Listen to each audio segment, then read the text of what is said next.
Alrighty everyone, Tactical Itch here, and yeah, we are back for another Conquest mode Faction Wars tournament. This week we are changing a little bit of the rules here. We have Karanak, but of course we are banning his net on the Demons of Chaos roster, so you can't like stack it up on top of Spirit Leash to nuke any enemy caster or anything.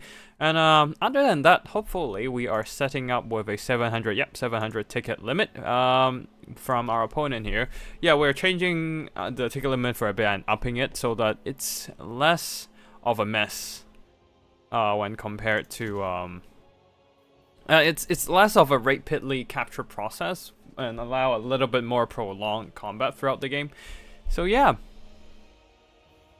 I suppose still waiting for a bunch of people to actually get in the stream, and yeah, we will be fighting our first battle in a second here. Let me just post the stream link again.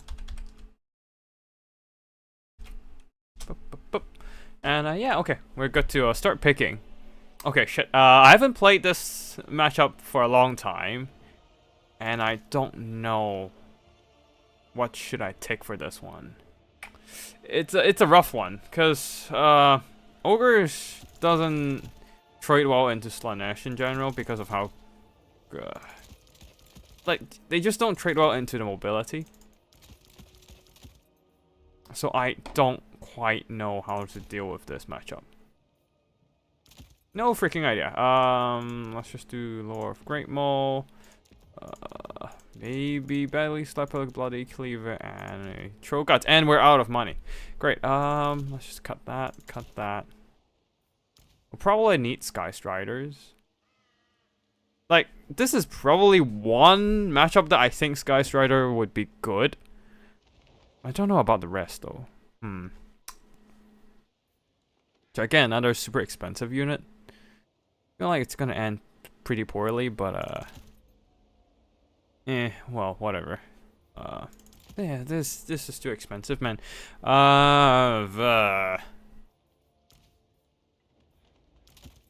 These Noble Trappers are just gonna get rolled over, though. Let's get one last Ogre Bull. It's gonna be a lot of spears, some Hell Scourge Warriors and whatnot. So maybe another... This might be one of the... This might be one scenario where Crusher will be good, but I don't know. Crusher is so expensive. Or Powder Guts.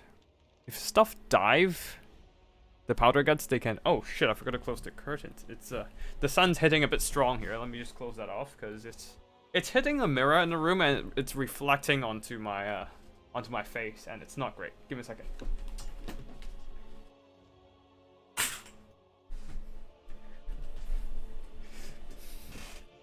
Just rush Slaanesh. Easier said than done. If I rush Slaanesh, my flanks will be exposed, which means I need something to like guard the rear. I don't know. Or maybe I can actually just try just rushing. Maybe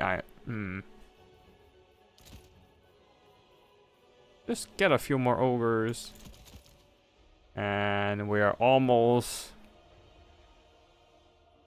on the money limit. Quad Gorgers or bust. Oh, Flutter. Shit, sorry, mate. I saw you didn't check in, so which is why your name is not on the...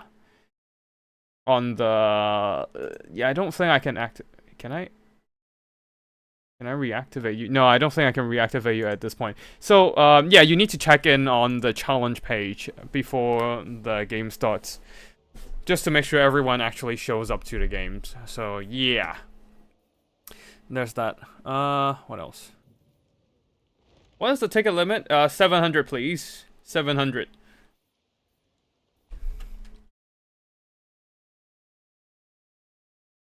But if anyone has to play on 500, then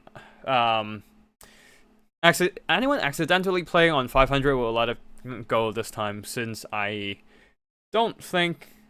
Yeah, I don't think I'm gonna... I don't think I'm gonna strictly enforce this yet. for this one because I kind of announced it late. But if you can, please just try to start the game on 700 tickets. Either ways, let me just figure out the rest of my build here. Sky Striders. Normally, I wouldn't bring Sky Striders since they're so expensive, but I kind of have to in this matchup. Can I get... No, I can't get another... Should I just get another Nobbler Trapper? I don't really have any good answers if you go heavy armor. I'm really tempted to just bring Powder Guts, but I'm also out of money. You know what? Maybe I can spare some money here. Yeah, let's fucking go. Whatever. We're probably gonna get fucked hard, but it'll be fine.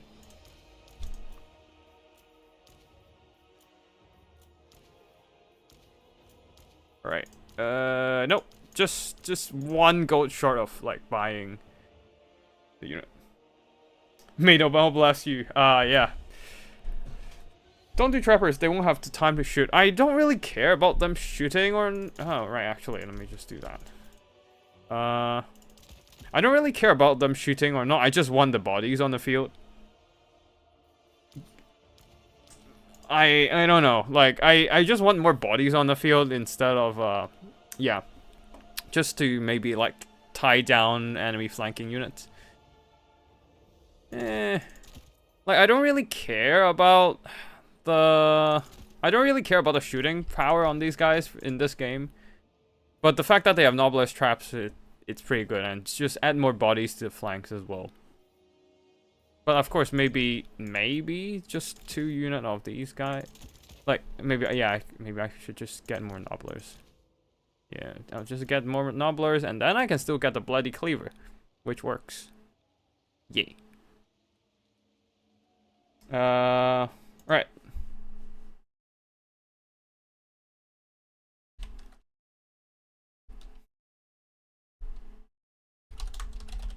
Looks like our opponent is ready, so let me just get this shit started.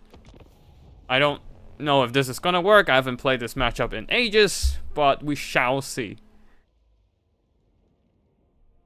If they have like an infantry heavy, like a bunch of Hell Scourge, then I might be a bit fucked. We shall see.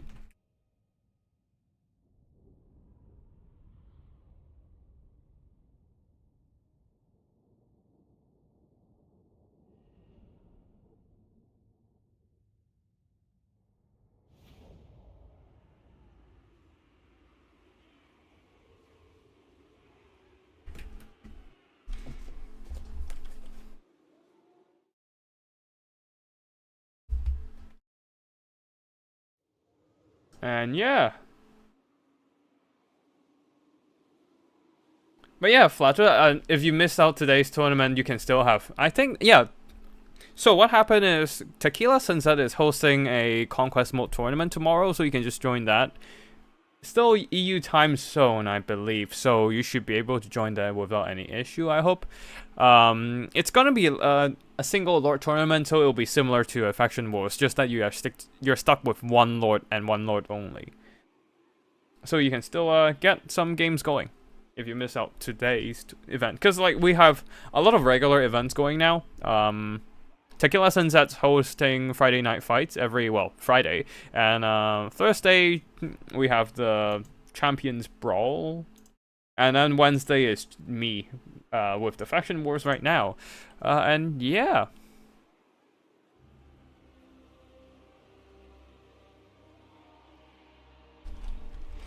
Alright, we are, should we Vanguard deploy our shit right on top of the capture point? Would be funny. And yeah, I just hope the Powder Guts can survive a little longer. Because they are not that great. I mean, they're not that great in tanking shots. So if they're like skirmishing cavalry, we are in a bit of trouble, but hopefully it's not the case. Anyways, we will need a bit of a box formation.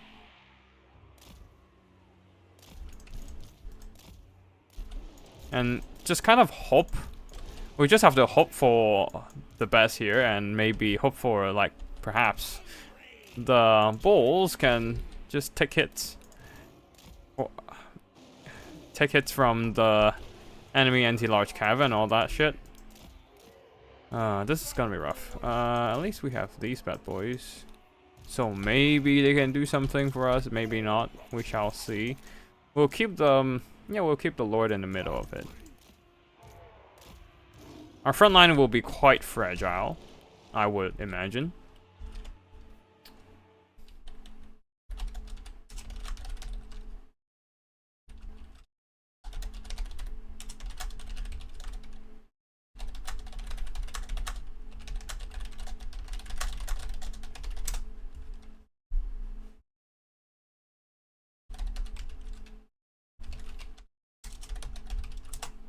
Alright, looks like my opponent is ready, so we can start now.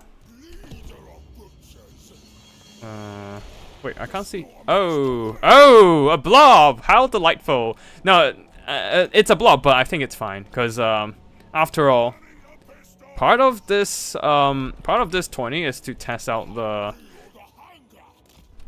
like do a bit of a casual test on the Conquest mode and see what happens if we play it in a more competitive setting. Like it might not necessarily like be the prettiest thing happening in the world, but hey.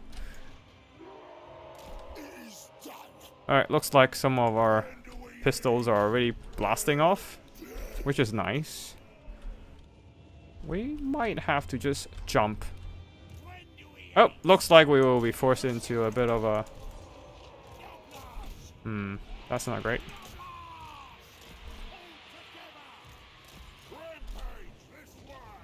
A bit of a rampage. Still have 5 seconds left. 3, 2... Alright, go. 1. Come on, powder guts. Pull back. Alright, and give them a bit... Oh, shit. Give them a heal. No, can't heal. Can't heal them? Damn it! What? Alright, cool. Powder guts. Pull out of there.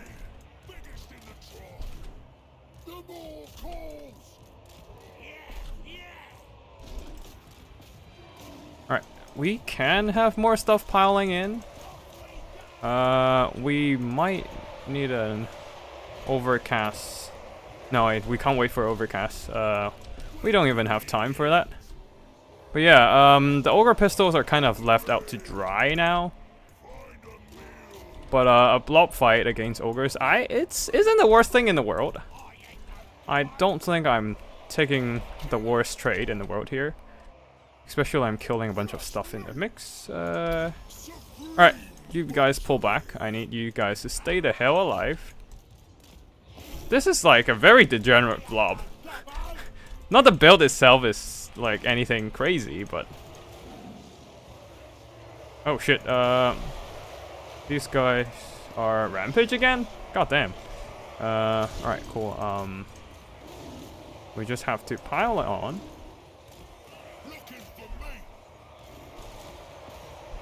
And do some rear charges and whatnot then.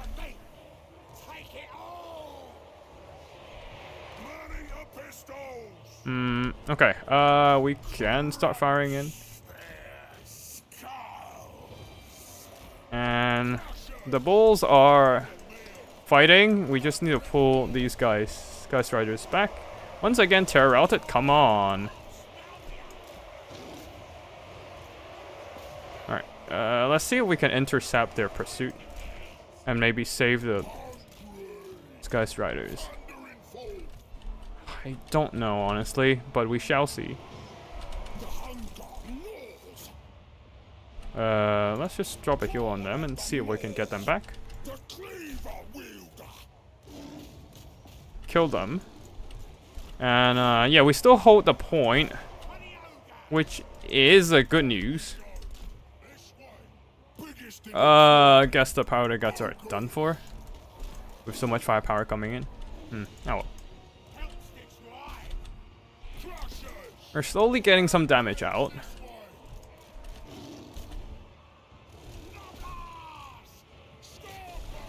Okay, there's not enough routed troops for us to feast on. We don't have snacks. And yeah, the Ogre Pistols are too expensive to protect, not getting much value overall. Very unfortunate. We just have to keep piecemeal feeding troops into the mix, I suppose. Alright, no more Ogre Pistols, so all the healing goes into the Crushers, I guess. And some Ogre Bulls, perhaps? Yeah. We'll have to do.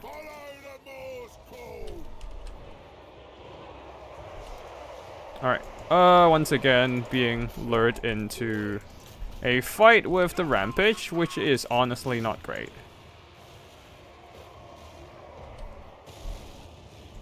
We are not getting enough points to get the win. Well. Oh, they have Chosen, that's why the freaking whips are holding on for so long. Yeah, we're not quite equipped to deal with enemy missile elites. Enemy heavy elites. What is this? Oh, is that... What? What is rampaging though? Oh! I forgot. It's the weapon that... Oh, Euphoric Rapier of Ecstasy. Okay, that's why my stuff is dying so fast. Okay. Lesson learned. I just have to heal these guys now. 2 unit models left. And I'm just chugging heal into these guys. Oh, what a waste! But we'll have to do it.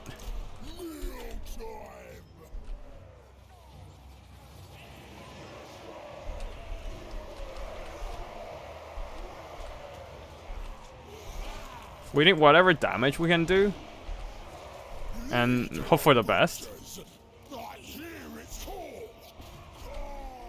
Come on. 3 Crushers left. We just have to keep piling troops into the mix. Why are you guys still on full ammo? Holy shit. Shoot!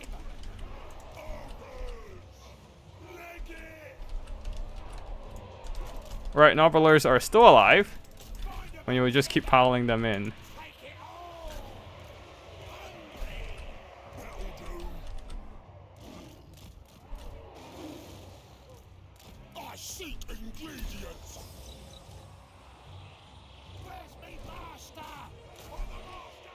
Okay, what kind of damage can our 2 Ogre Pistols do throughout combat? They're shooting, but just not getting much value overall. Good news is, our mass infantry is kind of working still, for now.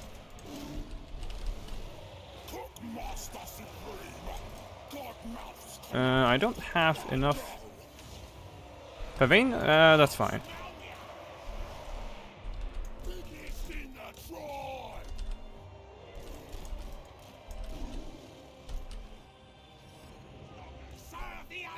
Can we at least deal with one of the...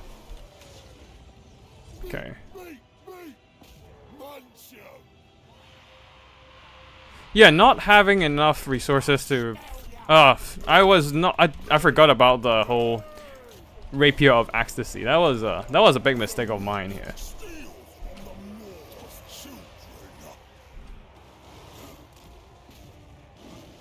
Just keep shooting whatever stuff you can find, maybe?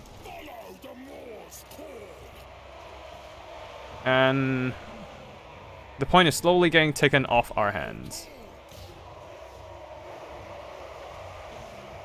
Well, we're getting some good damage done to one of the Soul Grinder. They're at a heal cap though.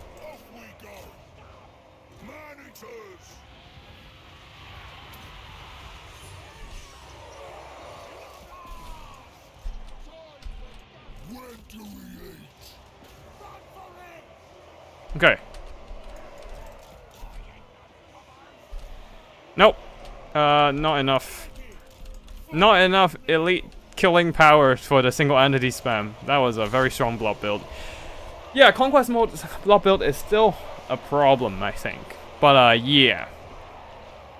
Very nicely done with the double rampage combo. Which I didn't take into account of the Rapier of Ecstasy. That was a really nice move. Because I was hoping that I can pull out my Ogre Pistols after the first Rampage.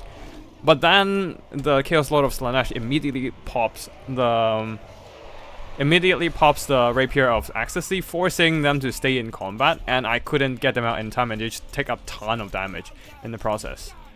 Really nice combo there by my opponent, and yeah, they will be taking the win this time. Probably need more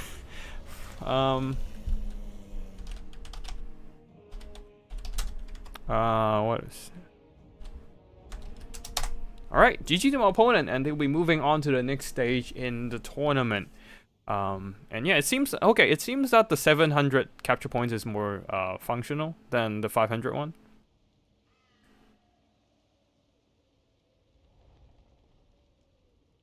Yeah, it doesn't really matter with the blob build working or not working, to be fair. Yeah.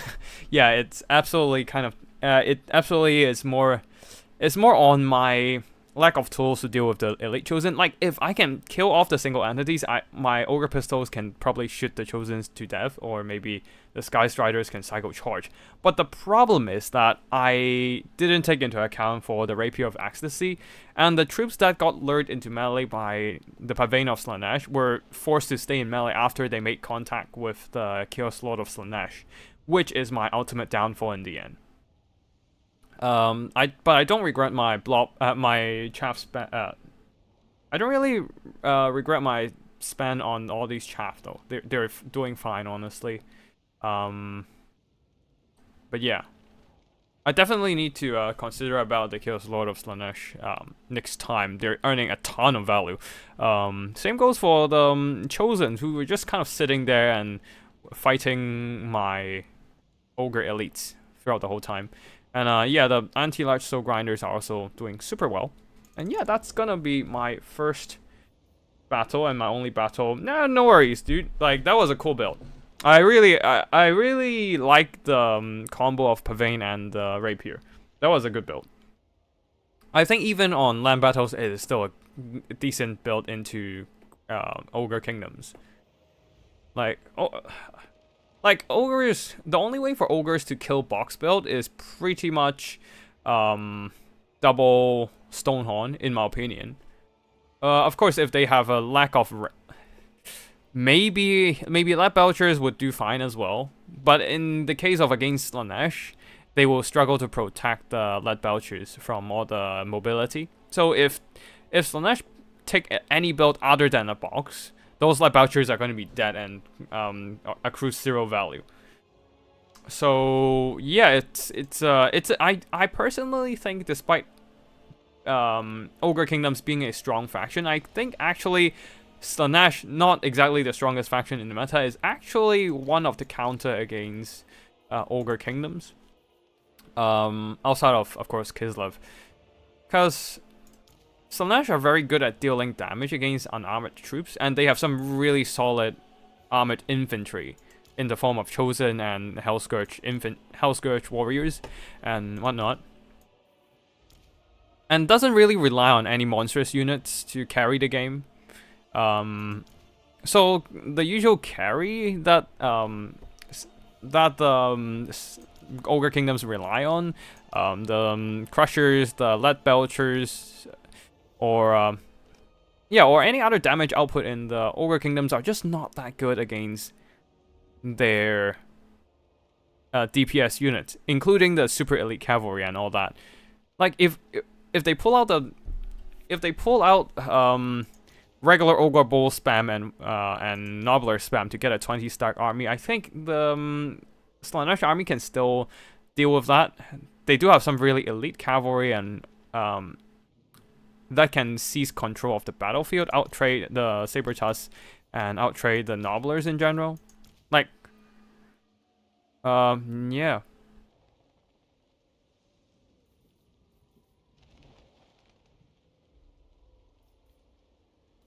But yeah, Captain Tillis, if you can just keep the spectator spot on, and I will, no, this is not the link.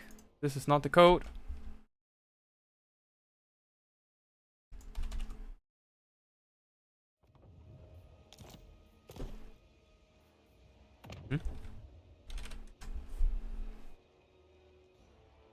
Yeah, I will stay in the spectator spot and wait for your next match to show up. And it seems that Captain Tiller's next opponent is out, and that is Dwarfs, played by Pink Pony Knight. And yeah, I honestly think I personally, as an ogre main, kind of struggle against Slaanesh. I'm not sure why, but like I don't really have a good build to fight against Slaanesh in my arsenal. Like, I guess against a Slaanesh box like just now, I could bring my usual ogre box build. That would work fine. The problem is that the ogre box build is not good against a Slaanesh rush. Like the infantry, maybe I can bring the usual ogre box build I take, but I'll need to play more of this matchup to know. Like, I haven't played. This is the first time in months I actually played against Slaanesh as the ogres. Just partly because Slaanesh is kind of in a shit state and really nobody played them. And then I usually just play ogres against like Lizardmen, Beastmen. I think I played against Dwarfs once, yeah, and you know, the strong factions usually. And I'm not really playing that many games these days, anyways. And not every game I play is ogre, so yeah, I am a bit out of practice in certain matchups. Alright, it seems that it's gonna be Slaanesh versus Dwarves, and I think, yeah, Rampage is a real pain. But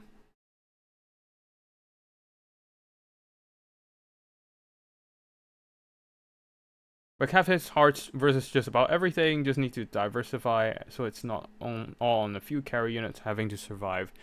That is a fair point, but then again, we are the Ogre Kingdoms. We only have a few carry units, unfortunately. The rest are just like Ogre Bulls and whatnot. Like, they can fight fine against Marauders, but once they are up against some heavily armored threat, they struggle to do any damage output.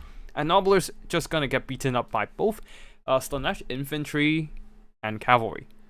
Like, ogres are just gonna trade downwards against a lot of the Slaanesh threats anyways. The elite ones, say something like a Heartseeker, will do well into Ogre Cavalry if they get a charge and get those AP damage. All the Mournfens, etc. Iron Guts.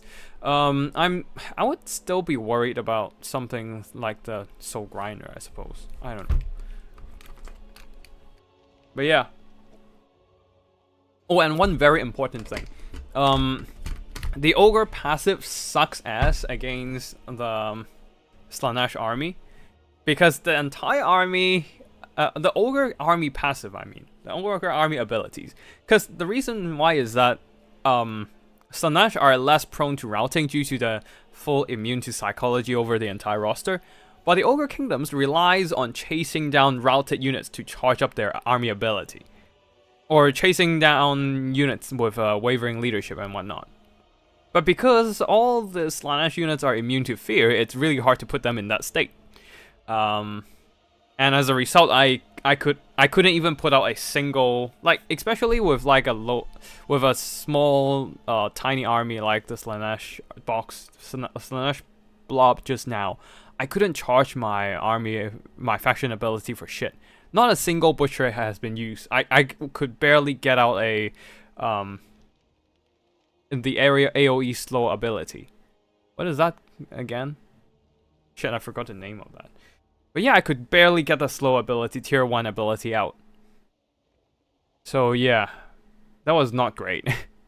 I do need to figure out some, like, but because I mostly play battles in tournament, one, nobody really picks Slaanesh, and two, I usually, either I am second pick and I just pick ogres against anything that is not Slaanesh, which very rarely anyone plays Slaanesh anyways.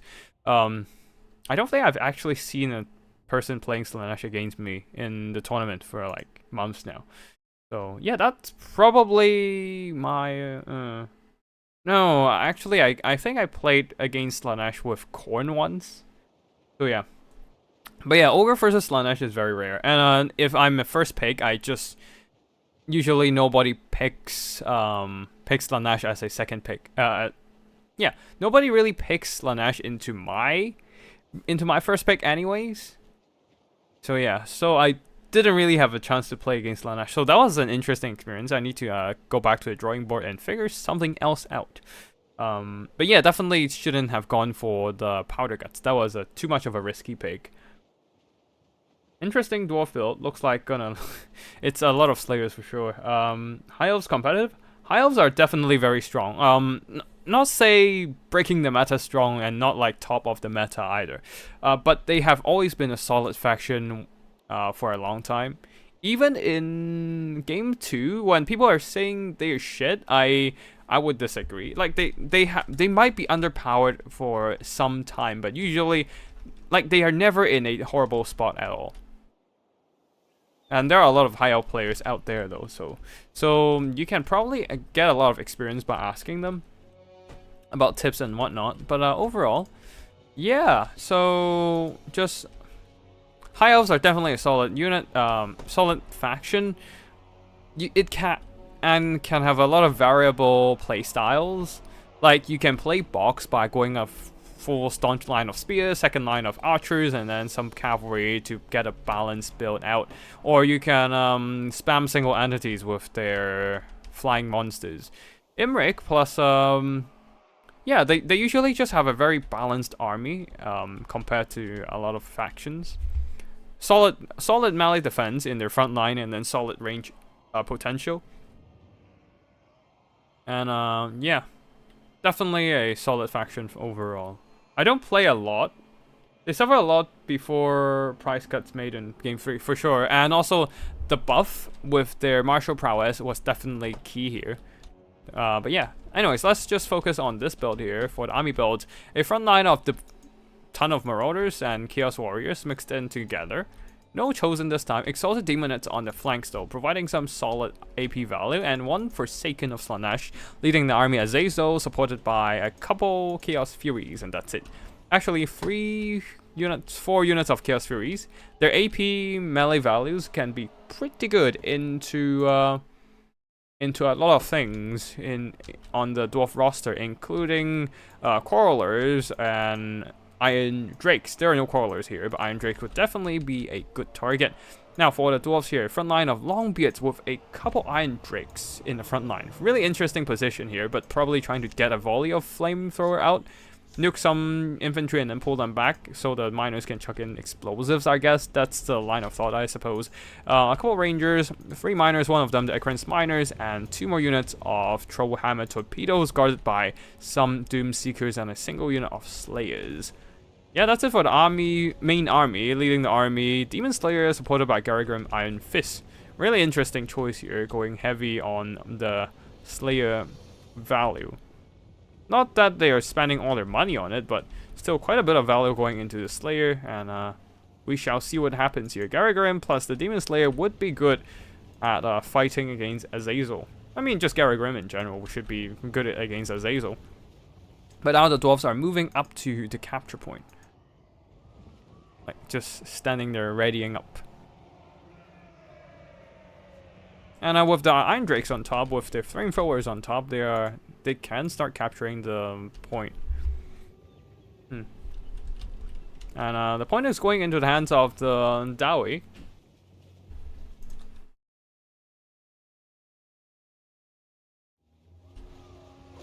A little bit of a lash of Slaanesh, beating up the Rangers. Oof, painful. But nothing too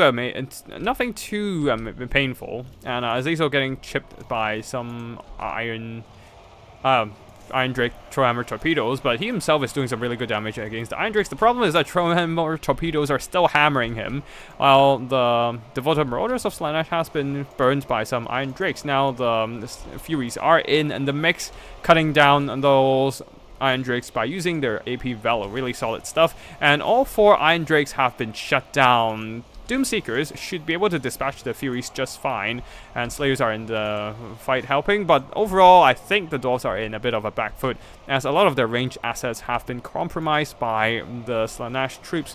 Frontline wise, Dwarf Warriors are holding just fine, but Azazel has got out of the fight over here, allowing the Chaos Warriors instead to deal with the Ekron's miners. The miners, in general, were not quite able to use up their explosive charges, which is a problem. They couldn't really dispatch the lightly armored marauders now without the help of the explosives. Oh, these are just regular miners, no explosive charges. Okay, this is bad. All the Iron Drakes have been shut down. It's pretty much down to the Doomseekers, and yeah, just the Doomseekers and the two characters carrying the game. But the problem is that the Chaos Warriors of Slaanesh are fighting against them just fine. Just tying down the characters, allowing the rest of the Slaanesh army doing all the work. Yeah, Exalted Demonists are just slicing and dicing through the rather weak miners. They're a pretty hefty unit overall, 325 gold. So, unfortunately, they have been completely cut down. Yeah, that would be the end of the Dowie here, as their box could not hold up against the fast and aggressive Slaanesh push. Really nice dive from the Slaanesh Furies though. Just immediately dropping onto the Iron Drake, silencing them, and without the range assets, the infantry can quickly push in the Exalted Demonists especially. The Dwarf Warriors simply don't have the stats to hold them back. Yeah, fuck, never mind. Couldn't save it, but whatever, it's fine. And yeah, the Fury is definitely doing a solid job throughout. 1,000 gold value on these ones. Very solid job there. And once the range are shut down, the Demonist just rushes in and cuts through everything the Dowie have. Too much range. I would say there's too much range on the Dwarf side to fight against a Slaanesh army that is known for fast and aggressive mobility.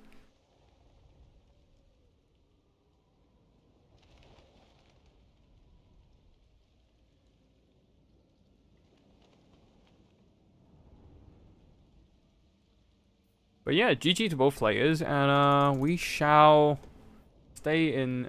We shall find a new. Oh, we shall stay in this lobby and just keep sticking to Captain Tillis, I suppose, for the rest of the tourney and see what happens. Okay, a little bit of a Warpstone Cup admin.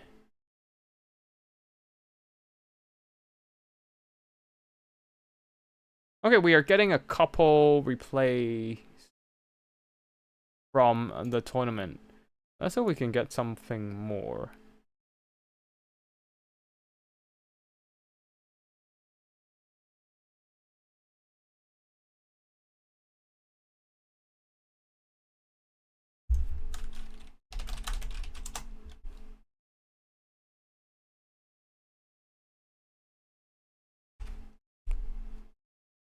Oh shit.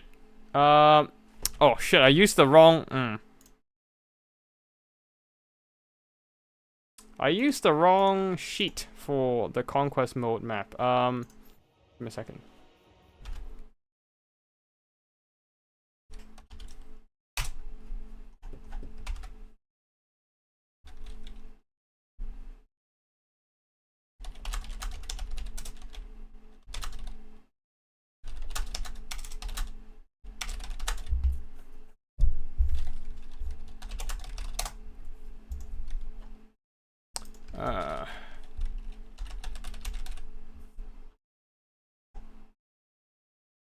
Let me just quickly find the map again.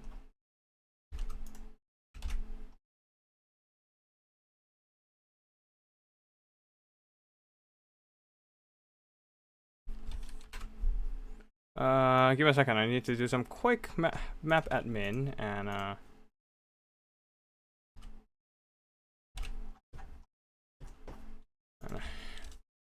map. Okay, cool.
Okay, we got a couple games from Sipa.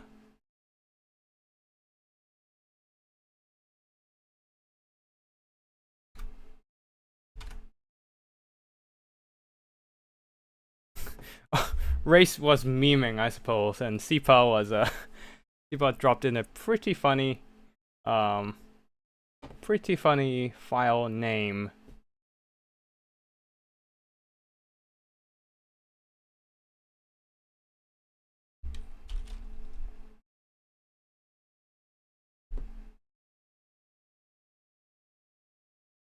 Okay, next up is Captain Tillis versus Sipa. And it seems that Captain Tillis is already done. So we're just waiting for Sipa to get their picks done. And I'm not gonna turn up the army blocker. I haven't loaded up for this long, and might as well just not turn back now. There's no point pulling up the army blocker because I'm just gonna forget about it as soon as we load in into the game. But yeah, we'll be waiting for a bit.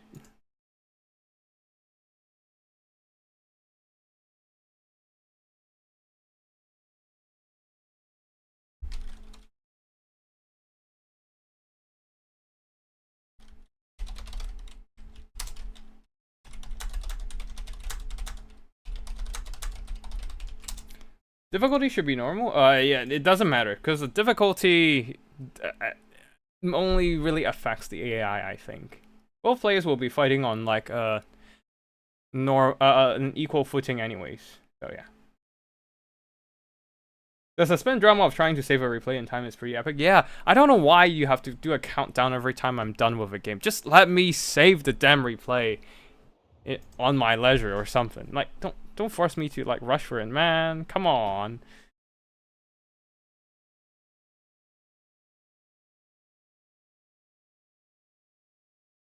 Okay, we're getting more replays, which is great. Cool.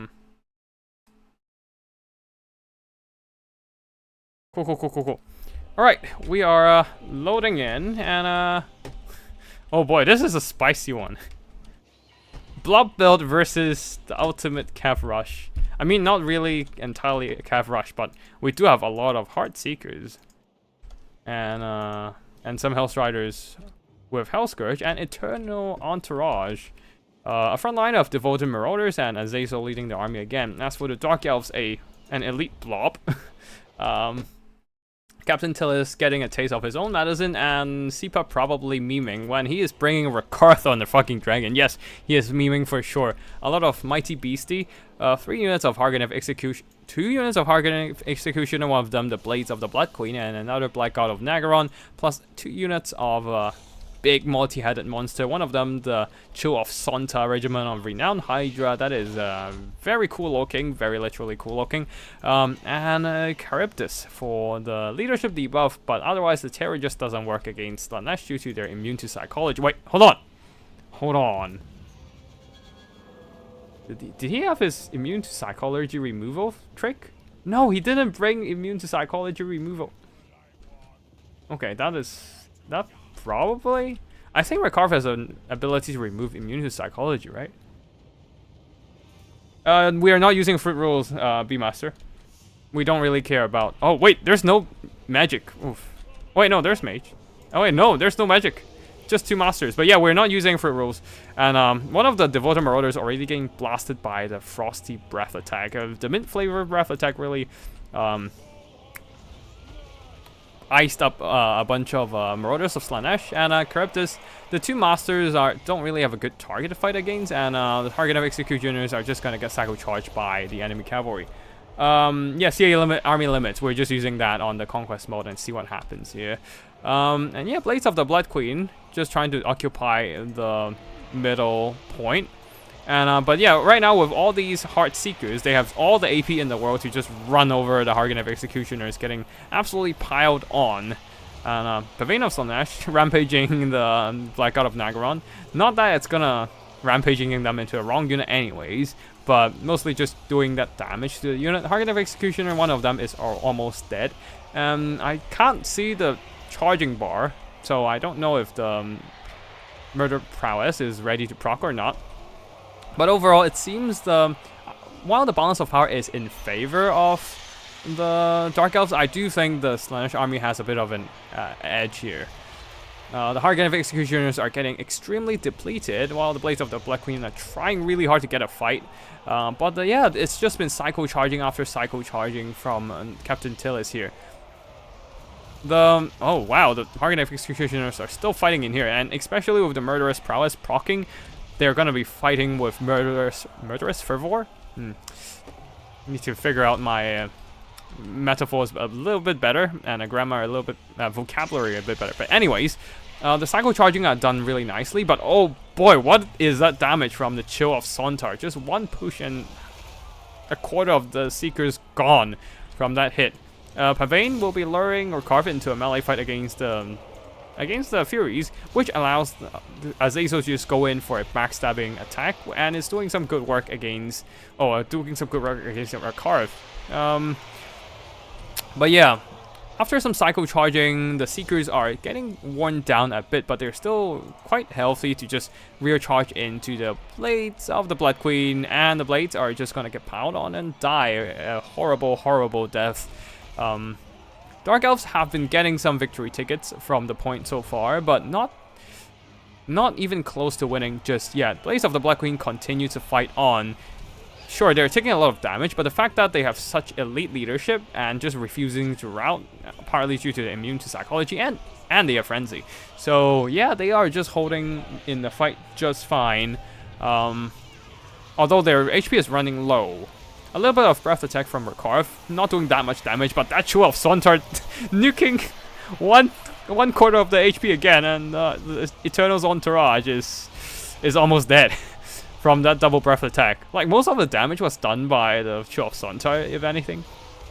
And the Dark Elf Blob lives. Blobbing is definitely a concern in this matchup. Remember, there's no magic for Dark Elves over here. Everything here is just a melee fighter. And yeah, seems that the sheer amount of healing of Chill of Sontar is definitely keeping it alive. And the 2 breath attacks really devastated some of these. Oh, I didn't even notice the Crows of Cain. Didn't do much damage though, so yeah, it doesn't really matter. But yeah, right now Dark Elves are getting the upper hand as the psycho charging of the Heart Seekers are really wearing them down. Every time they charge in, they just take counter punch damage from the Dark Elf elite infantry that refuses to rout off. Okay, I don't think this is even a problem of I don't think it's even a problem of the capture point anymore. Like, as you can see here, the capture point is not even close to winning yet. But the mobility heavy Dark Elf army just couldn't really deal with the elite blobs. Oh no, the mobility heavy Slaanesh army just couldn't deal with the elite blobs. Which I think, to be fair, is one of the weaknesses of Slaanesh. They're not really good at dealing with elite blobs. But in the skies, Rekarv has been slain by Azazel. So there goes one powerhouse of the Dark Elf box. But can they actually take down this unholy blob of Dark Elf troops? We shall see. Another brutal breath attack onto the Devoted Marauders, and that should be all the breath attacks from the Chill of Sontar. Yeah, all breath attacks gone. 147 kills so far, and some pretty solid value. Not quite enough to earn back its cost, but the value from the Chill of Sontar really is just keeping the balance of power high by using its regeneration. Now the Black Gods of Nagaron and the Blades of the Black Queen continues to fight on, but the 2 monsters fighting back to back has proven to be a big issue for the Slaanesh army. And yeah, Slaanesh simply don't have a lot of good options to deal with big monsters outside of their Soul Grinder and their Javelin Horsemen. But other than that, yeah, they just struggle to deal with these well-supported monsters, especially when there are 2 masters in the mix, providing even more single entity fighting power. So if Azazel tries to go into this blob, the 2 masters can just come over and beat his ass. And yeah, it seems that Dark Elves will be taking this one as Slaanesh simply runs out of troops through the sheer blobbing grinding of the Dark Elf army. My god, that was some brutal blobbing.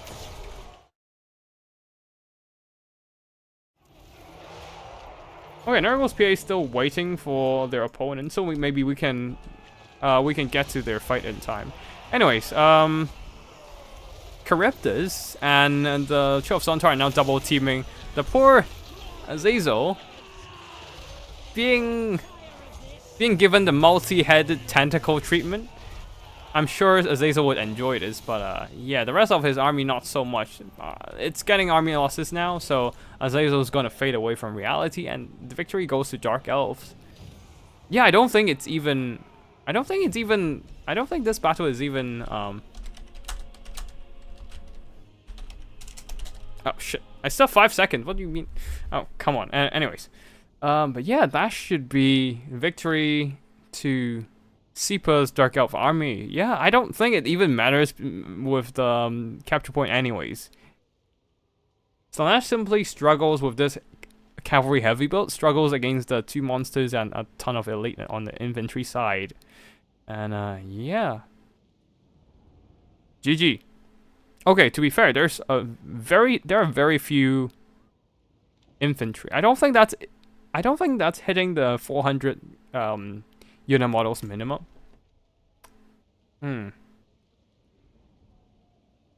Okay, so yeah, Azazel trying his very darn best here, but the cavalry just not carrying their own weight here against the monstrous presence and the elite infantry. Okay, so I am the host? No, I'm not the host. Wait, I am the host. Okay, so I'm just gonna see if Nurgle's PA is starting their match yet. No, Boyna and Grey's Wolf are probably fighting. And Sipa, unfortunately for him, will not get his sleep.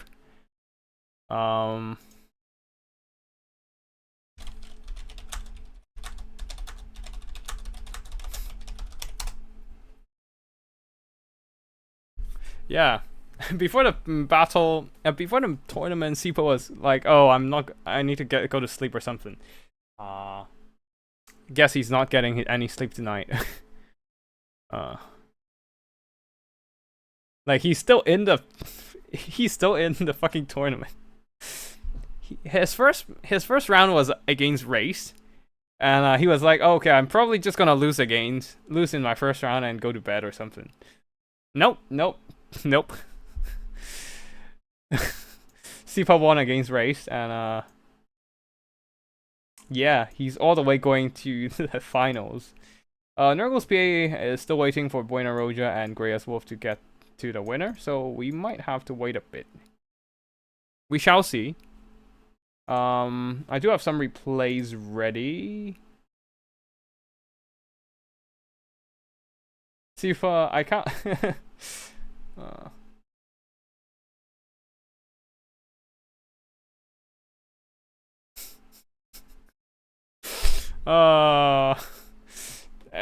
The whole tournament is going straight against Sipa's wishes. But yeah, anyways, let's just drop out of the thing and see if Buena Roja and Grey's Wolf are still fighting. Nurgle's PA is waiting for their opponent.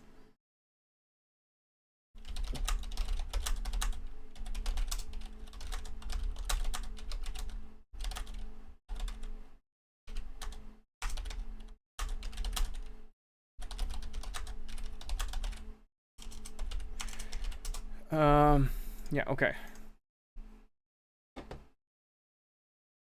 Alright, so we got a code from Nurgle's PA so we can just join their lobby.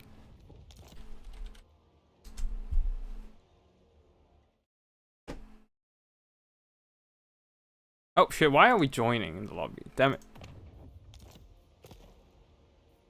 Wait, what? Okay, let's try this again. Yep, there we go. We go in, spectate, 1, 2, 3, and we wait.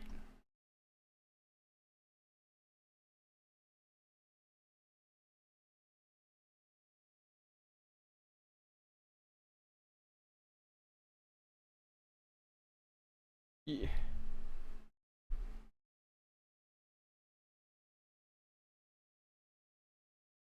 Rarely has an army been less well prepared for that many single entities. Yeah, for sure. Um, that is that is just a lot of cavalry that are not particularly good against well supported single entity spams. But yeah, Slaanesh in general just kind of hates fighting against an elite blob or elite box army, as they don't really have the kind of missile or range pressure to break apart a box. Like now they have Rampage, which is great and all, but yeah, overall they are just not gonna trade well into that kind of situation. Like they can charge into a box, and what's next? They're just gonna get grind out in a head-on fight. And any single entities that attempts to dive into the box might just get beaten up by the elite in the middle just fighting back. Like they can use Rampage to lure one unit out of position, but the rest of the box, if they're like a tight elite melee boss, can just follow that unit. So yeah, they just kind of struggle in that kind of scenario. T-Pop, I broke fruit rolls in every single match. Yeah, that's the point of this army though. That's the point of this tournament, just to play Conquest mode without any rules and see if it works in the setting. Fruit unit caps are a nice quality of life thing. They would be nice, yes, I agree with that. Like they are a bit more nuanced than the CA unit cap. After all, it is a consensus made by the community, studying like the power of each and every single unit. Yeah. Or single entities would have done the same, pretty much. Like, cut the masters and get another unit of harpies. Probably works the same. Yeah, that sounds about right. Because the masters didn't really do anything. They were just there to, in case they... they can probably beat up Azazel if Azazel got lured into a fight against Chew of Sontar and whatnot. Like, guarding the single entities is fine and all, but it's just not that important.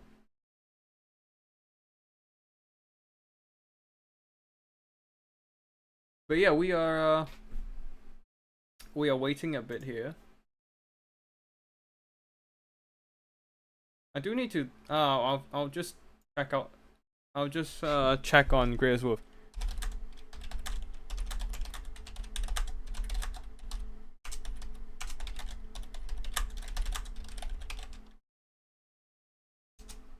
Oh, we have 2 spectator spots. That's funny. But yeah, that's GG to both Captain Tillis and Sipa. And Sipa will once again have to wait for the final match. But yeah, Sipa, if you have like stuff you need to do, if you're in a rush of anything, feel free to just feel free. Oh, you're in to spectate now. All right, cool. I guess you're in for the long haul and just staying around for the game.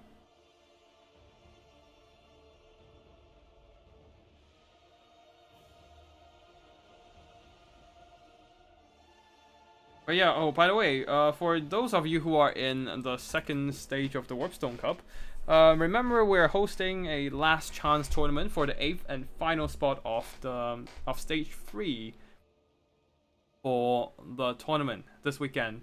So if you are in stage 2, go ahead and join the freaking tournament and see if you can secure a spot early or revive yourself after being eliminated. Unfortunately, I have been eliminated from Warpstone Cup. But I still wouldn't be participating in the tournament simply because I need to be the caster, and I'd rather cast the game, focus on casting the game, and trying to like juggle between casting and playing.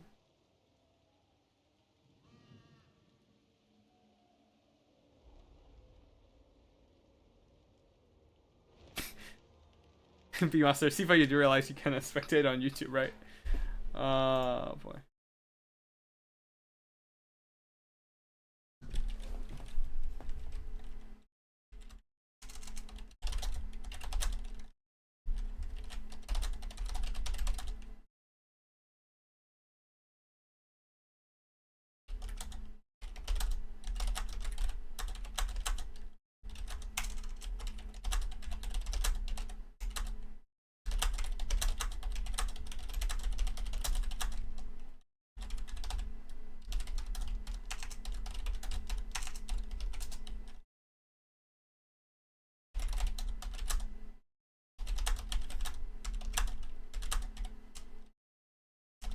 Okay, sorry, just gonna do some admin stuff for the last chance tourney.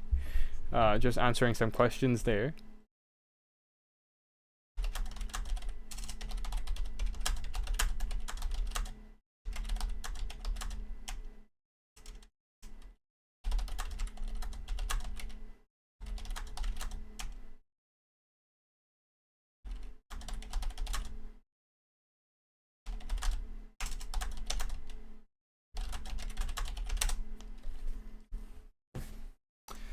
But yeah, looks like our Nurgle's PA's opponent is taking their sweet time for now. Oh shit, I need to check on Buena Roja actually.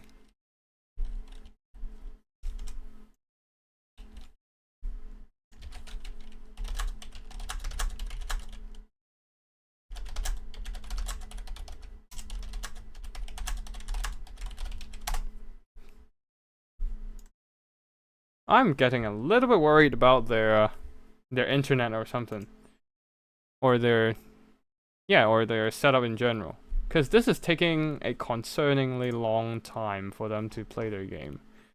We might have to go and check out the replays early.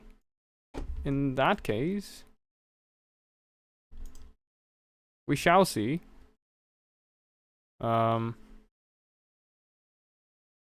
Also, unfortunately, I think we don't have all the replays, which might be a problem. Oh wait, hold on.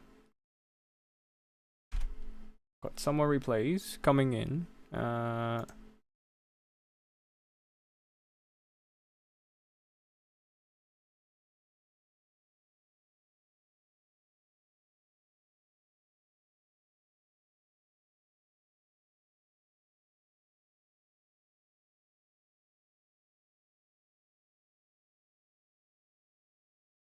Okay.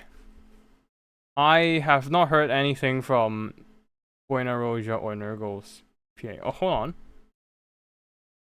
Streaming. Where is he streaming? MTK? He's probably streaming on the MTK clan.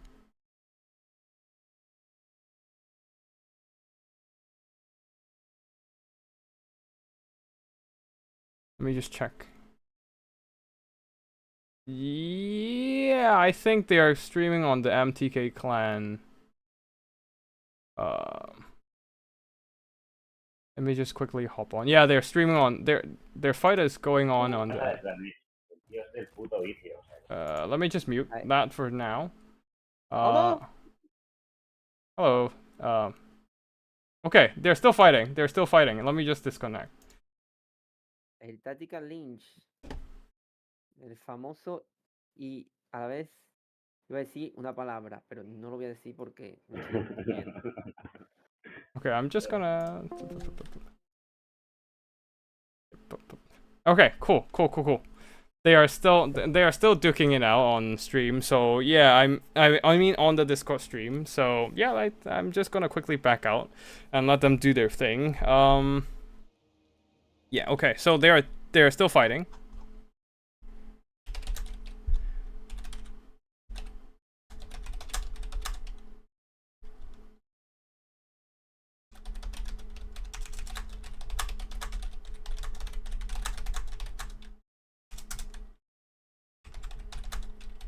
I'll go and cast some replays and then we'll be.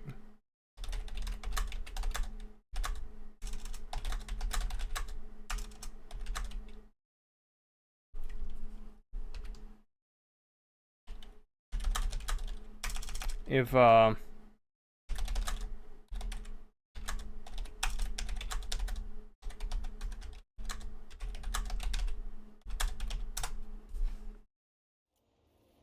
yeah, I'll just go and cast some replays for now, and since we are still waiting for them to finish their game. Maybe they'll finish early and then I'll have to cut the cast in halfway through, but yeah, better than us sitting here around just waiting for them. So yeah, we'll just go and cast replays then. Yeah. Alright, not the most replays so far, so we'll just... Okay, 1, 2... Okay. Angel versus what? What's fight? Angel versus Archangel. I wonder who's gonna win. Is it Archangel's gonna win this, or is Angel gonna win against their superior? We shall see. I have things to do. I have to sleep. Oh boy, Sipa. I mean, Sipa, if you're really busy, go see if you can speak to Captain Tillis and see if Captain Tillis can take your spot. If you're willing to forfeit your victory. If not, you have to just chug it out, unfortunately. Alright, anyways, for Archangel versus Angel. Angel is the green side, Archangel is the red side. Angel going for a Wolfrake on his horse, a front line of a ton of Berserkers.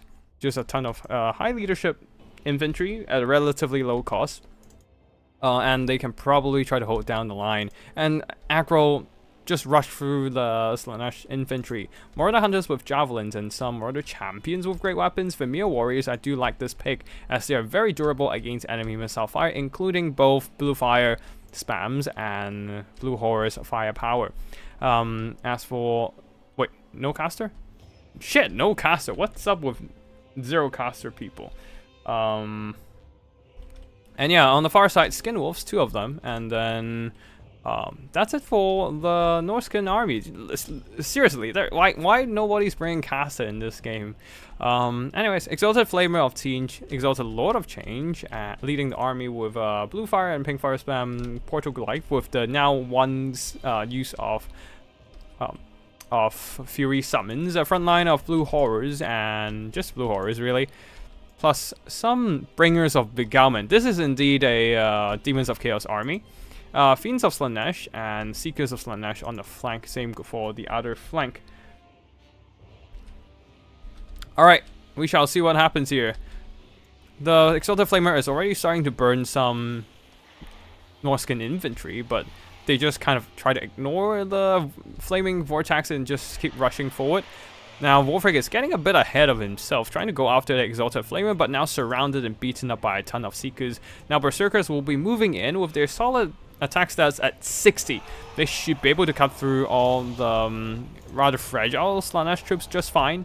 And also, they have really high weapon strength too. So, 57 on, with Frenzy on, so they can do some really effective damage if they get into melee combat. After Brute of the Hound getting 56 melee attack. Anyways, Berserkers, while being a very good offensive infantry, they're very fragile to missile spam. So once they're getting into shooting range, the blue horrors are doing a ton of damage to them. But if they can get into melee range, that means they're also go in for a charge. As soon as they charge in, they will start slicing and dicing these poor blue horrors. The Change Barrier might help them block some damage, but it can only do so much. Now the Exalted Flamer is still on the far side trying to like do some shooting and kiting. Now, although the Marauder Champions with great weapons are moving in, I think the Marauder Champions with great weapons might be a bit of a waste of funds. You're probably better off to just go for Marauder Champions with being a little bit cheaper and have shields to block missiles. While the AP on the Marauder Champions great weapons doesn't really matter in this matchup, since most demons are, yeah, they don't really care about armor. Skin Wolves charging in, their physical resistance are useless against all the magic attacks, but they do have very solid anti-large, plus their regeneration keeping them healthy in the mix, and all these javelins firing in, just immediately nuking the barrier on the Exalted Lord of Change.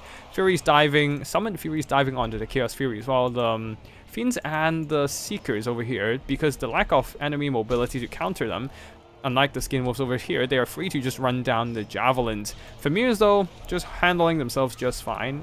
The blue horrors can't really do enough damage to them, neither in melee or in range. Berserkers are an awful offensive infantry. I think they have their value in the Conquest mode, seeing that they do have very solid leadership, and especially Brute of the Hound being unbreakable and whatnot. But yeah, the problem really is just their lack of defense and armor makes them really squishy. But otherwise, they can just kill things fast. Hunter of Champions onto the Exalted Lord of Change, and with Skin Wolves around, he is kind of pinned in a very awkward spot. Wolfrake and Wonder also in the mix, and a Sword of Torgal would be useful here to keep beating down the Exalted Lord of Change, the Change leader. Female warriors charging into the fray. Bringers of Beguilement. I totally missed these guys in the army builds. But they are in against the female warriors. Female warriors actually have magic attacks. So with the bonus versus infantry of 15, they can probably try to do some damage here. Though they are down to 30 base attack due to the charmed effect of the Bringers of Beguilement. So yeah, they're actually struggling to do damage against the elite melee stats. Exalted Flamer once again being hunted down by Wolfric the Wanderer, though he's getting knocked back quite a few times, so not actually taking much damage, while Javelins firing in and finishing off the last of the Slaanesh Seekers. And yeah, Balance of Power is in favor of the Demons of Chaos though, since the Fiends of Slaanesh and the Exalted Flamers, the major units are still relatively healthy.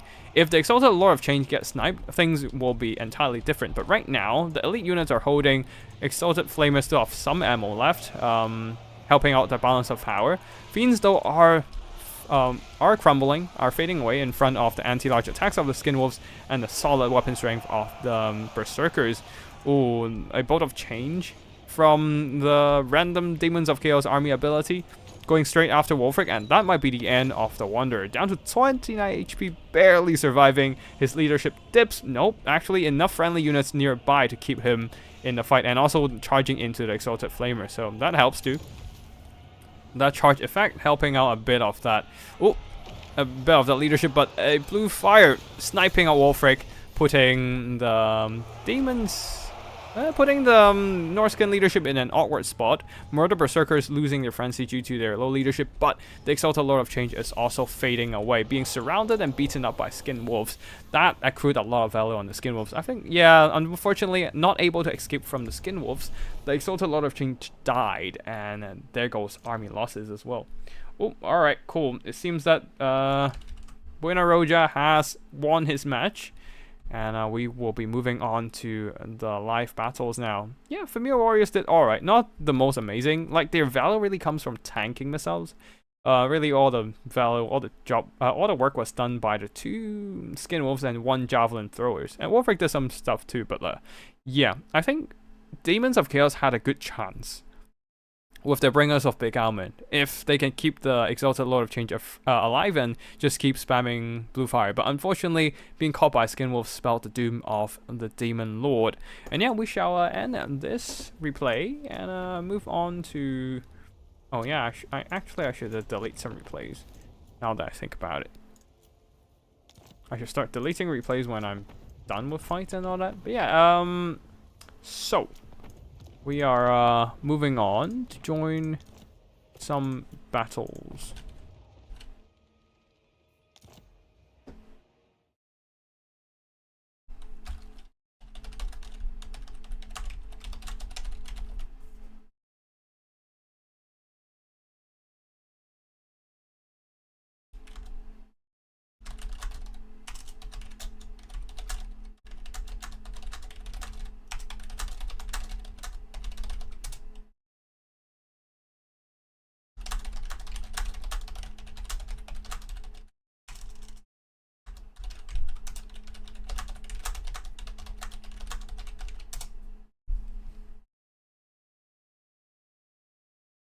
Okay, cool. Now Buena Roja is going against Nurgle's PA, and after this we are moving on to the finals, which one of them will be with Sipa, and the other will be decided in the battle between Buena Roja and Nurgle's PA.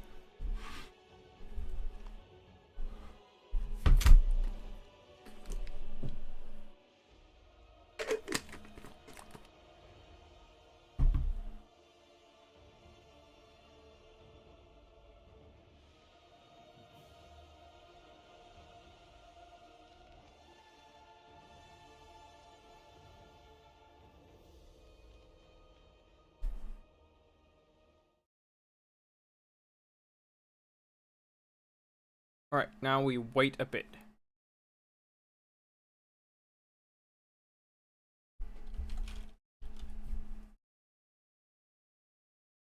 As the 2 players are picking their army against each other. Demons of Chaos is interesting though, since they now do have new toys to play with Karanak.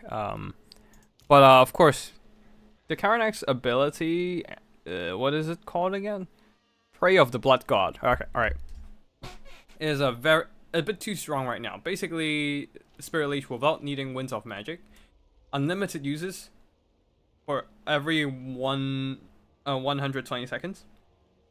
So it can stack quite a bit of damage onto a single entity if you bring Spirit Leech alongside as well. And yeah, with the Demons of Chaos, this combo is way too powerful. But yeah, we'll see how Buena Roja goes. To tackle this matchup between the Demons of Chaos and Lizardmen.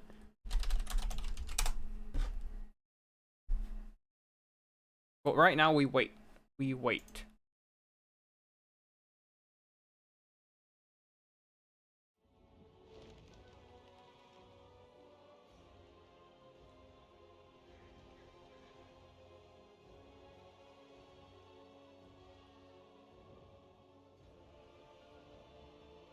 Oh shit, Buena Roja actually won against Gotrek Starbreaker. Huh. Against Dawi nonetheless. This is gonna be solid. If we can get our hands onto the replay. But yeah. We shall see what happens here.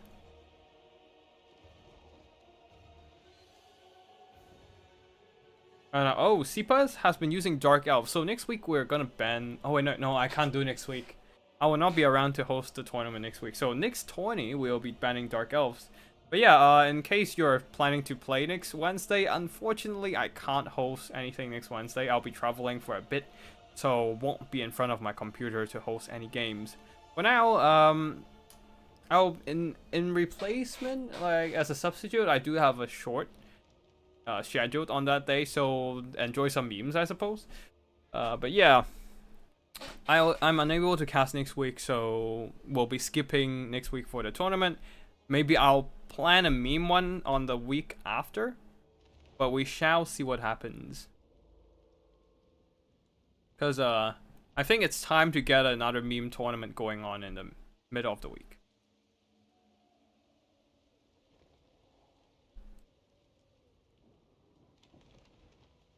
Alright, anyways, Buena Roja is coming up with an army now, so we are just gonna wait for them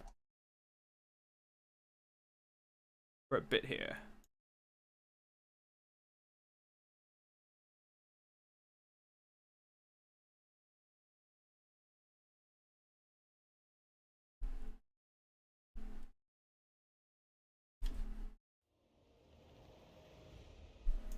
Alright, Nurgle's PA looks like he's ready.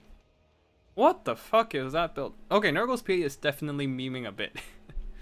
I did not expect to see these units in here. But yeah, anyways, when we load in, you'll see what I mean. But Nurgle's PA is ready. And Buena Roja is thinking really hard. So we'll have to wait a bit.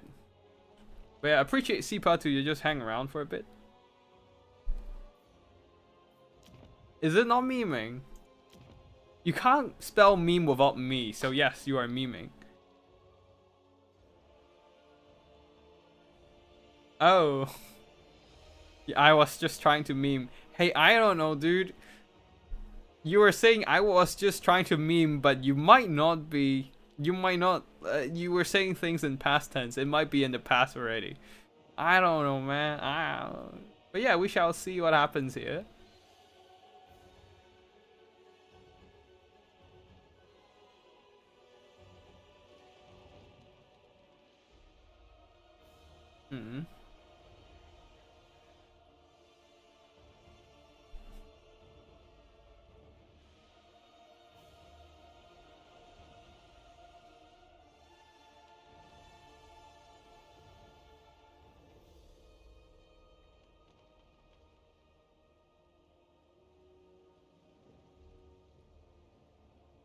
It's a for fun tourney, so meme is the true way. Indeed, indeed.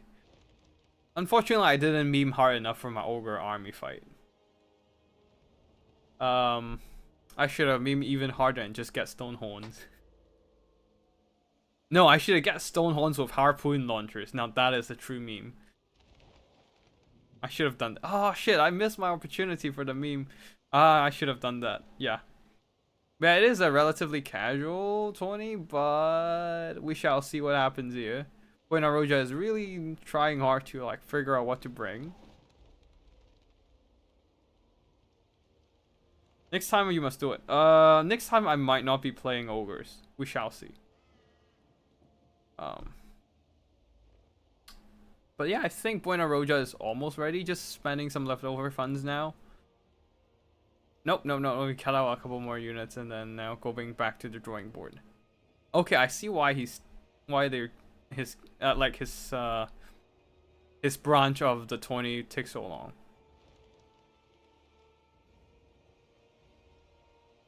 This is a very thorough thinking process. When always takes 3 armies to take an army. You know what? I'll do the meme army format next time. So that nobody gets to pick their army. Their opponents will pick for them, and yeah. It's the Trash Fire tournament format again. Let's do that again. In that case, nobody's gonna take time to pick a unit, take it out again, and try to put in something else. Cause it's one army for everything, so we shall see. So that would probably work better. But I don't know, we shall see. I think like the Wednesday tournament, the Wednesday timing is getting a pretty good momentum so far. Perhaps because people are more used to just getting a Wednesday tournament on a fixed time. So we have seen a bit more uptick in terms of turn up. So that's good. I don't know if it's gonna drop in the future, but we shall see. For now, let's just enjoy the show for now. We're getting quite a few.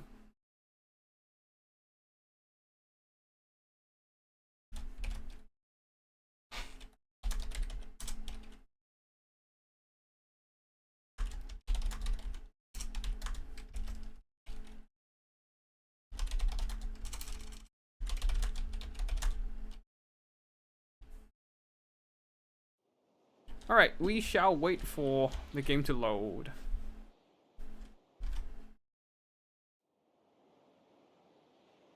Polite Quartal pick to make that a friendlier QB build. Funny enough, Nurgle's PA did pick Quartal. So yeah, it's most certainly a meme. There is magic damage to bypass all the physical resistance on the demons, so that might work, who knows. And also, there are a bunch of salamander hunting packs. So that's a lot of firepower as well. Which is a pretty neat. But yeah, we shall wait for the players to load. Looks like it's gonna take some time.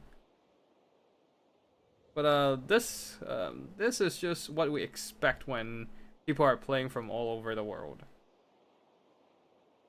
Now we wait and wait and wait. We are pretty much just that Mr. Bean meme. Looks at watch and wait. Was that meme from like Mr. Bean's journey to France or something?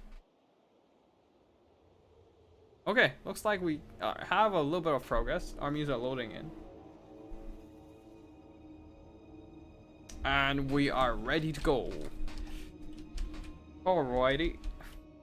Let's check the army build here. For the Demons of Chaos, a very similar army build from last time. For the front line at least, a ton of blue horrors and Seekers of Slaanesh. Hounds of Blood Hunt, providing that dampening effect to remove magic damage and spell resistance. There's also Heralds of Khorne's Fury. Interesting choice with their armor and anti-infantry armor piercing cavalry. More Flesh Hounds and a Seeker on the left flank as well. 2 Flamers of Tinge. So a lot of damaging missiles. But not sure how that plays out against the Lizardmen. Leading the army, Herald of Slaanesh on a Seeker. Just chilling on top. Almost fusing with their mount. Truly the Slaanesh way to go.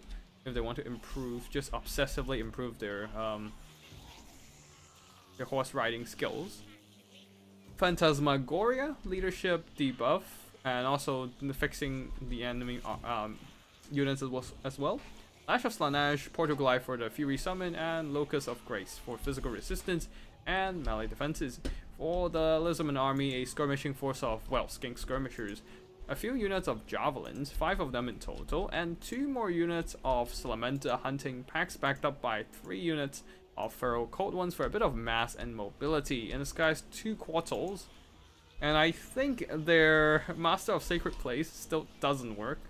We shall see if it actually is hiding stuff once we load into combat. But I think it still doesn't work, I think. Leading the army.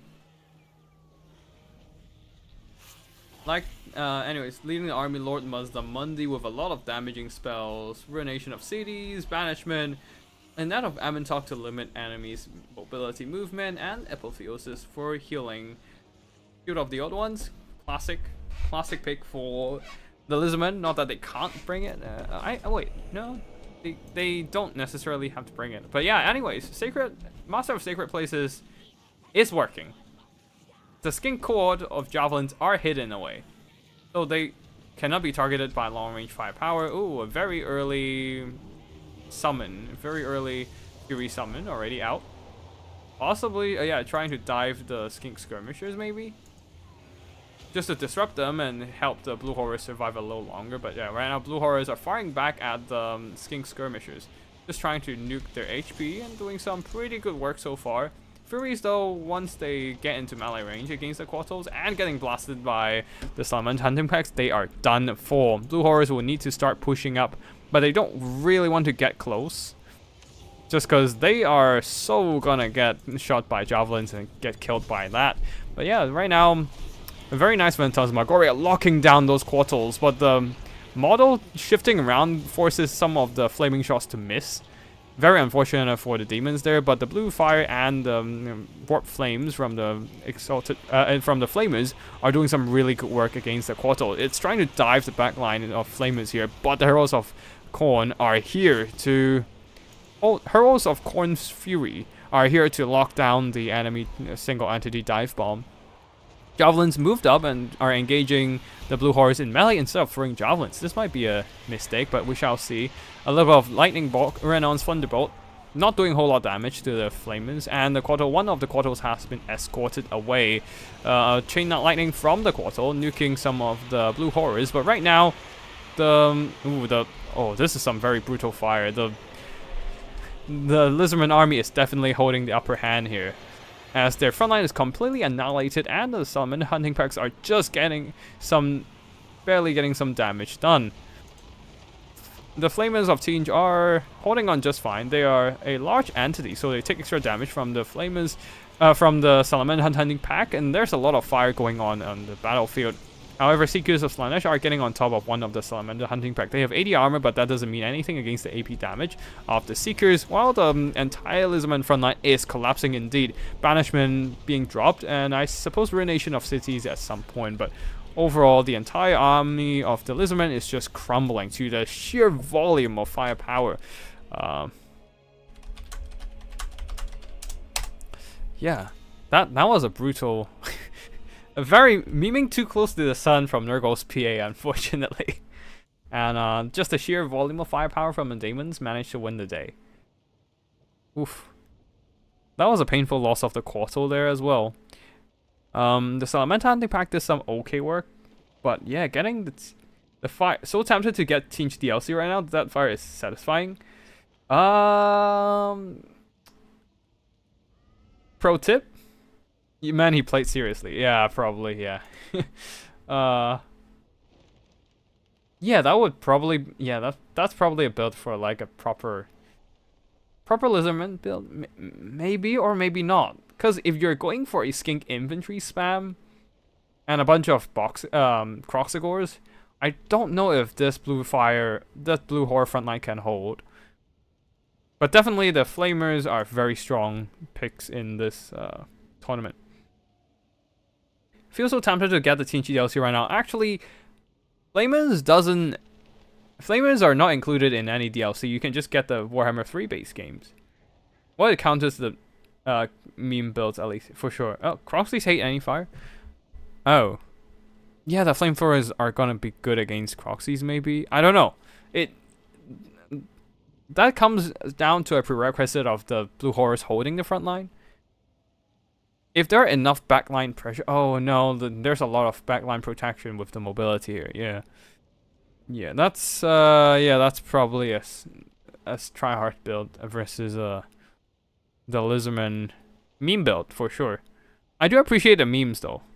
You never see Quattro much, but unfortunately in this instance the Quattros, got burnt hard. And yeah, the next battle is gonna be between Buenaroja and Sipa.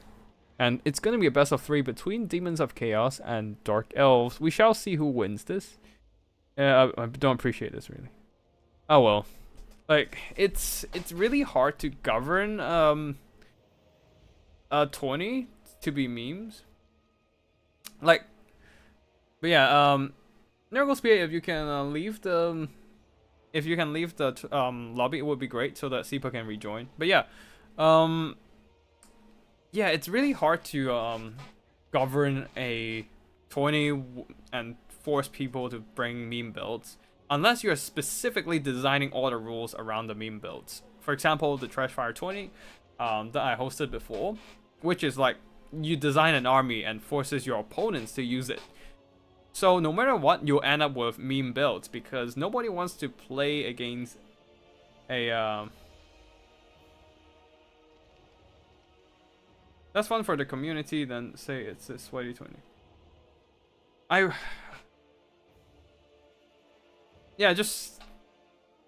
want to I'll just say this. I'll just not say anything. I'll just not say anything about casual 20, but because like there will be people who are trying to bring sweaty builds in the end. I can't really stop them without like designing rules to specifically to stop sweatiness. Which I do have some meme formats ready to stop the sweatiness. I just can't really I just can't really enforce it in this kind of relaxed ruling, like in this kind of conquest mode 20 with not much about like unit picks. Like this 20 doesn't really have a lot of unit picks restrictions, just the basic ones, which allows people to bring whatever they want. So yeah, it allows a lot of freedom to bring memes or bring sweaty. But I think it's time to bring out the dumpster fire tournament again, so that everyone can appreciate some pentabloat at some point. So so yeah, if you could join that would be great. We'll be meming hard for sure in that one. And yeah, I hope you had a good time from fighting in the tourney, except maybe the last game. But otherwise, yeah, thank you for joining the tournament, Nurgle PA. Appreciate showing up and playing in the tourney. But yeah, Dark Elves versus Demons of Chaos now. Buenaroja versus Sipa. Let's see what armies will they bring.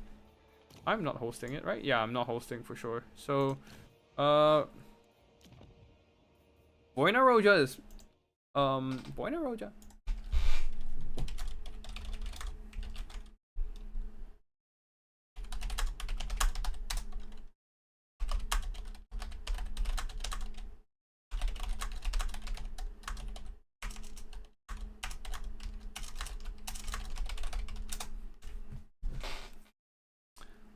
Yeah, they will have to change the maps.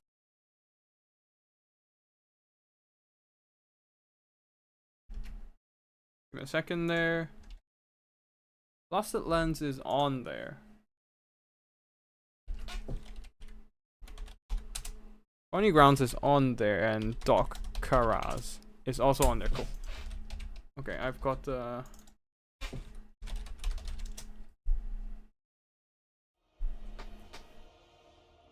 I just need to wait for Buenaroja to change the maps. Oh, am I in a... Okay. Okay, cool. Blasted Lands. Okay. Buenaroja dropped. Okay. Let's hope they will come back. If not, I'll have to fight Sipa in the finals. Or I'll call back Nurgle's PA, I don't know. I can't actually call him back, but maybe he will stay around to watch. What?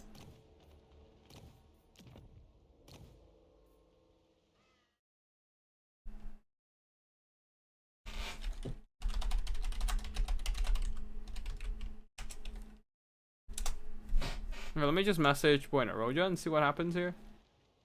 Unit caps on, ticket limit 700, and we shall wait a bit.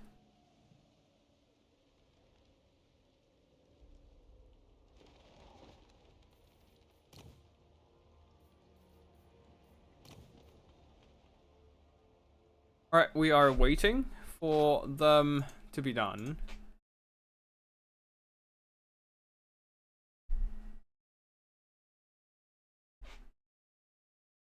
And it seems Sipa is ready for the next match and is kind of memeing hard here.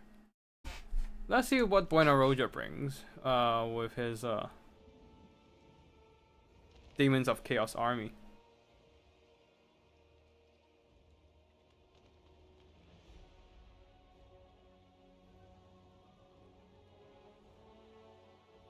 Right, it's gonna take a while. Seems like Buena Roja hasn't even started yet.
Okay, Buena Roja.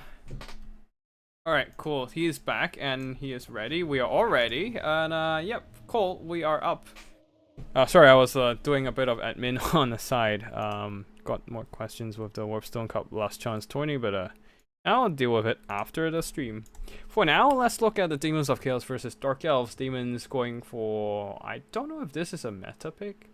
I honestly don't know if Bloodthirster is a thing in this matchup. Because we are seeing a Bloodthirster in here for sure, with a Herald of Tinge of Metal leading the army. Two Screamers, one of them the shit, I forgot the Regiment of Renowning, Shrieking Skyrays, and a bunch of blue horrors again.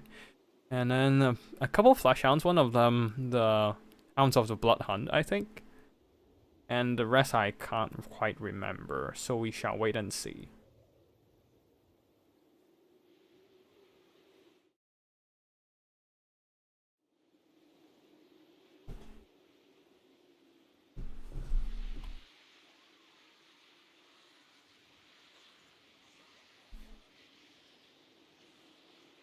And now we wait.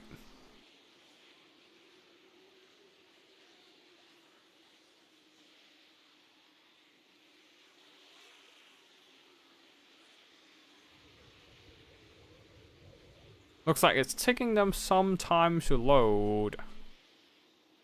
We shall see.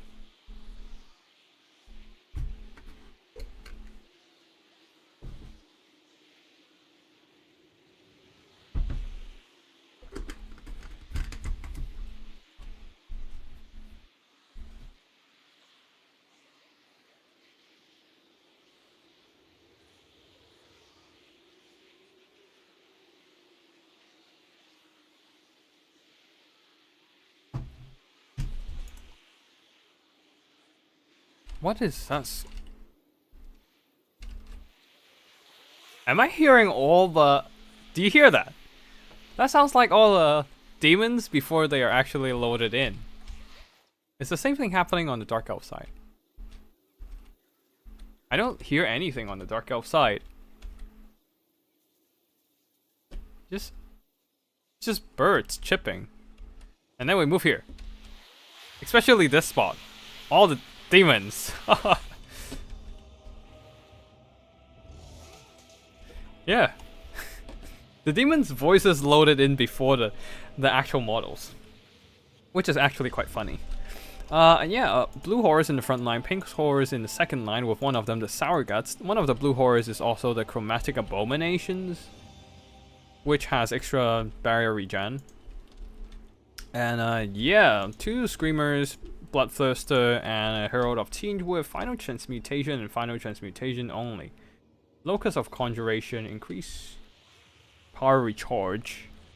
And Chromatic Tome for more power recharge. Just really trying to spam out those Final Transmutation for the Dark Elf army front line of Bleak Swords, supported by a Charybdis to forcefully lower the leadership of surrounding demons, a Sorceress of Death with Spirit Leech and Doom and Darkness, a very strong leadership combo to try and nuke that demonic instability, nuke their leadership and then trigger demonic instability.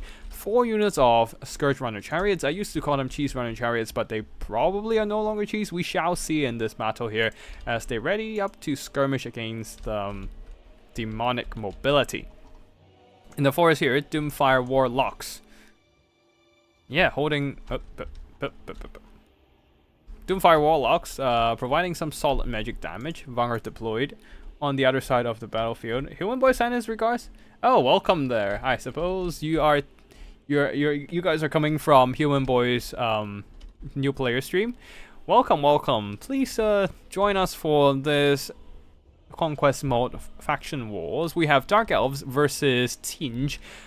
Sipa on the red side over here versus Boina Roja on the blue side. It seems that we're starting now, as both players are just moving towards each other. The skirmishers, the Scourge Runner Chariots, are opening fire, doing some good damage to the Flash Hounds on the far side already.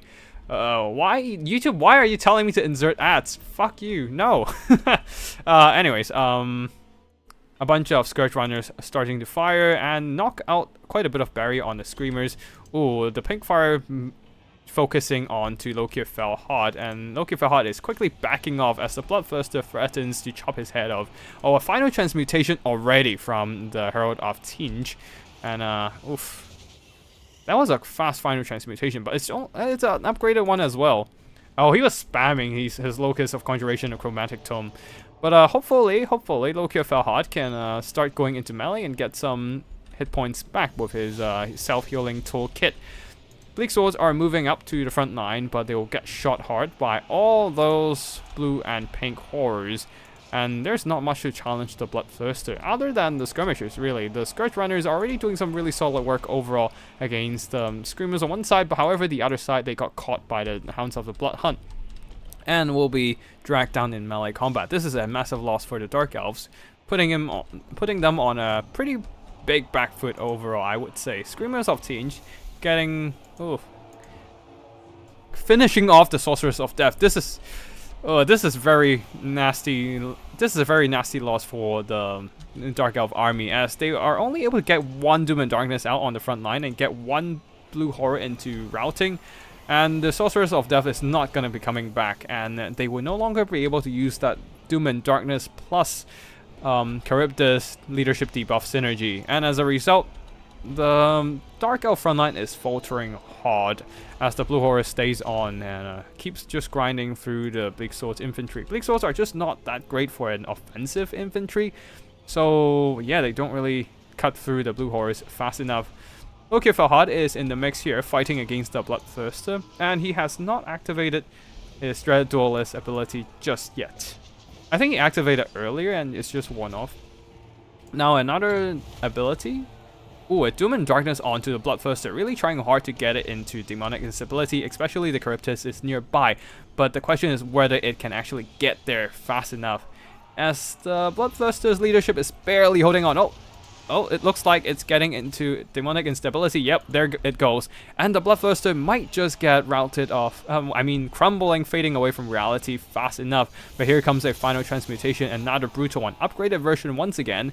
And this hits both the Charybdis and Loki of Felhard. Both of them are not that great in terms of their HP, but at the same time, the Scourge Runners and the Doomfire Warlocks managed to clear out a bunch of blue horrors on the other side, and with the Bloodthirster continuously crumbling, fading away due to the demonic instability, Loki of Felhard actually pulled out of this, emerged from this engagement alive, although barely alive.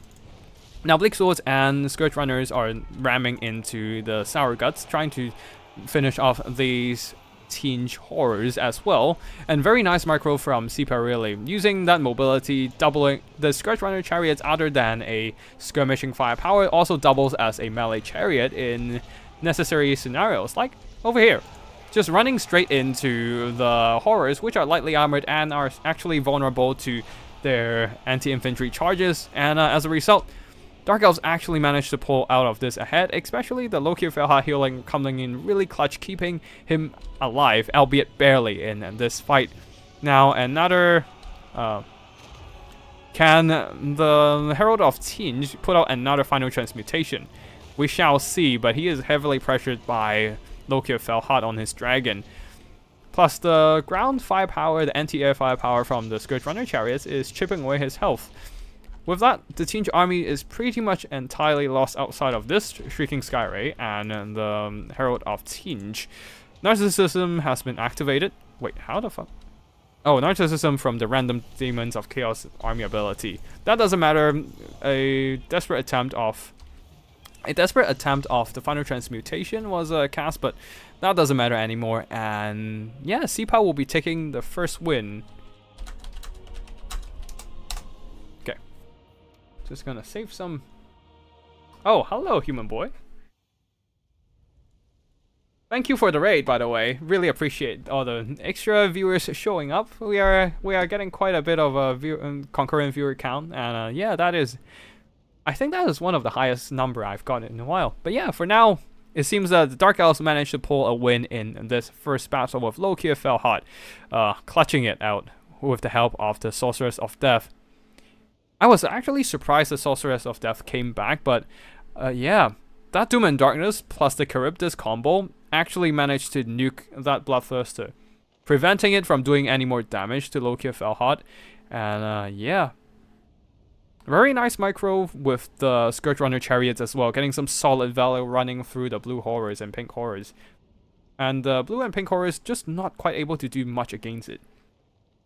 And yeah, let me just check the Doomfire Warlocks. Also did some really good damage, as they do deal magic damage, which is great against the enemy mobility here. Like some of the Screamers and Fleshhounds just got skirmished down by the Scourge Runner chariots. But on the other flank, it's definitely the help of the Doomfire Warlocks, dispatching the other Screamers and Hounds of the Blood Hunt. Loki is pretty cool for an elf. He is indeed very cool. One of the best fighters in the game. Unfortunately, though, just not too meta in this Soul Stealer meta. Everyone just Soul Stealer spam in every single battle, which is getting kind of boring. But yeah, it is what you need to do to win. Unfortunately.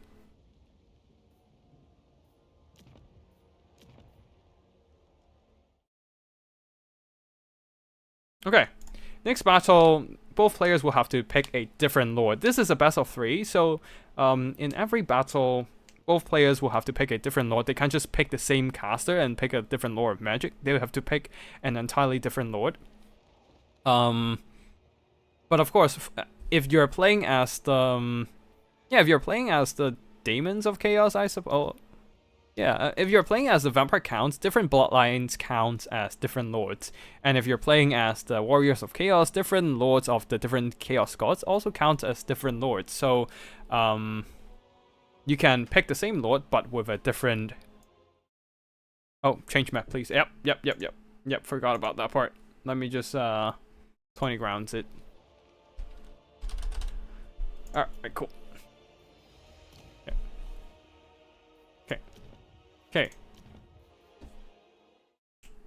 we're on a new map now, 20 grounds. But yeah, they have to change a different lord for every single battle, which means Sipa cannot bring Loki Felhad again and have to bring something else. It can be a Supreme Sorceress. This can be a regular Dread Lord of Nelosi, crossbow and sword. I think that's what they call.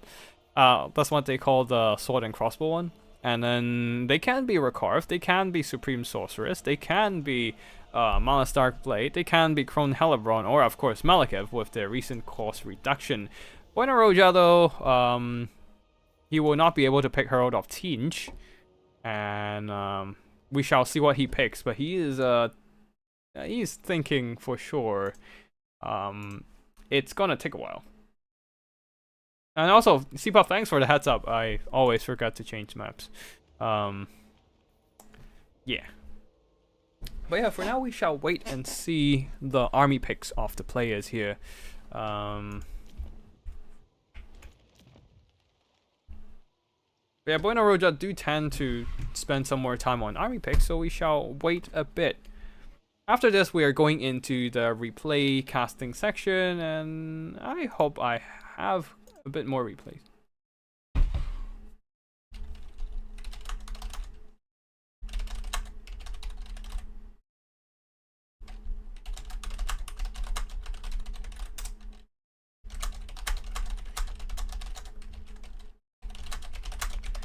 Okay, give me a second here, just replying.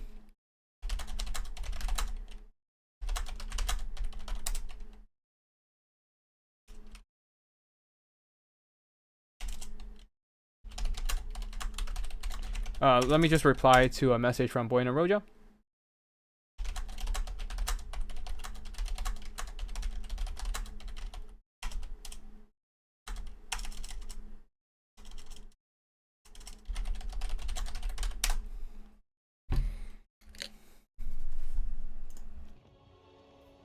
Looks like the Dark Elves are almost ready.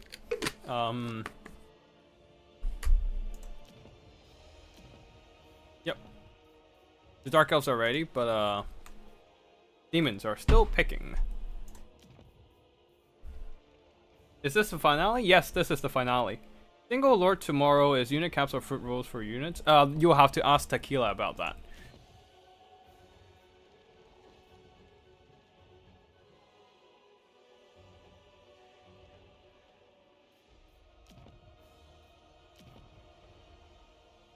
Yep, and Buena Roja will be taking a different lord. We shall see what happens here. Oh god. I think Buena Roja is going a bit sweaty in this game. Not gonna lie. Or maybe he is just switching up his build. I don't know. Sipa though, interesting build. Oh, yeah, this is definitely a competitive pick. We shall see. Well, it is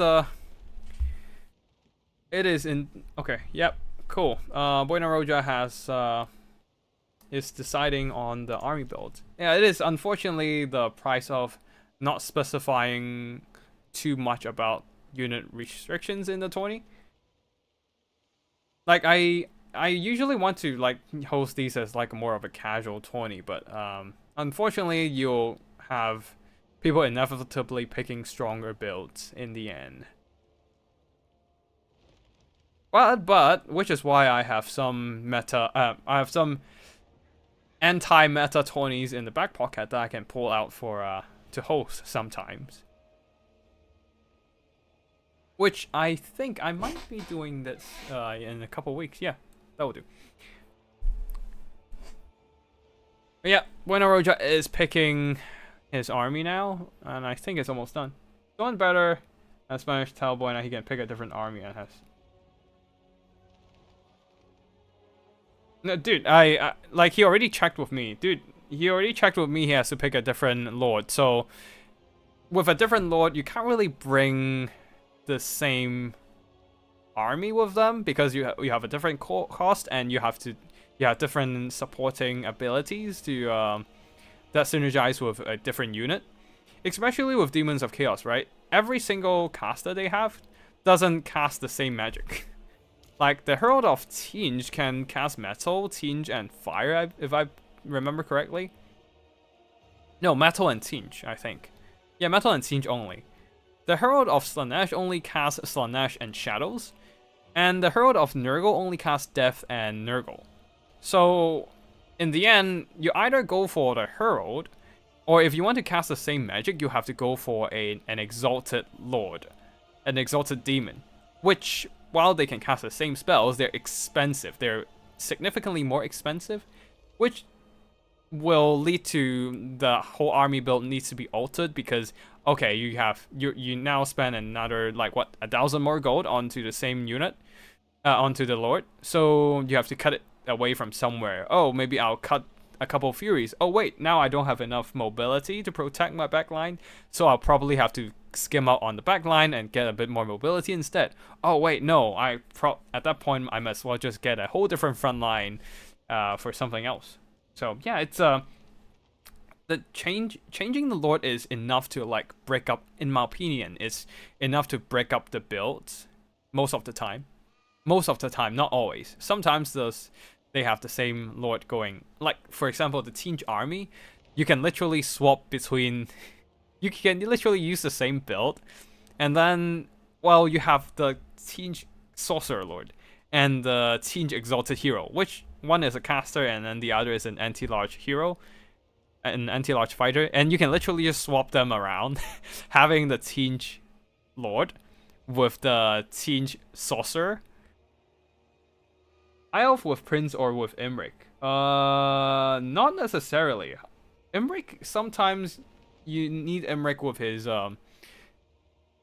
with his Dragon Horn for that melee attack buff. Not that it's anything too, like, significant here. Fuck.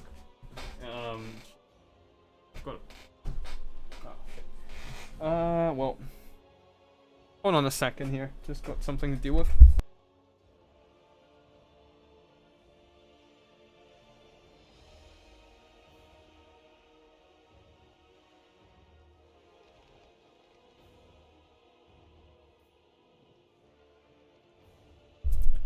Okay, so, like, most of the time changing up the lords is enough to, like, mix up the army build. Most of the time is the keyword here. But yeah, Tinge is an exception. Yeah. Looks like both players are ready, so I'm just gonna ready up as well.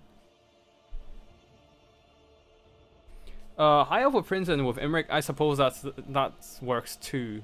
But yeah, the Prince only really replaces the fighting power of Imrik. Otherwise, it doesn't really matches the same.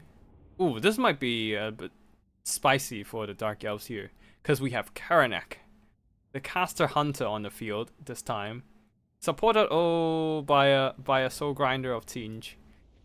Oh, we are getting sweaty here. Oh boy. Oh boy.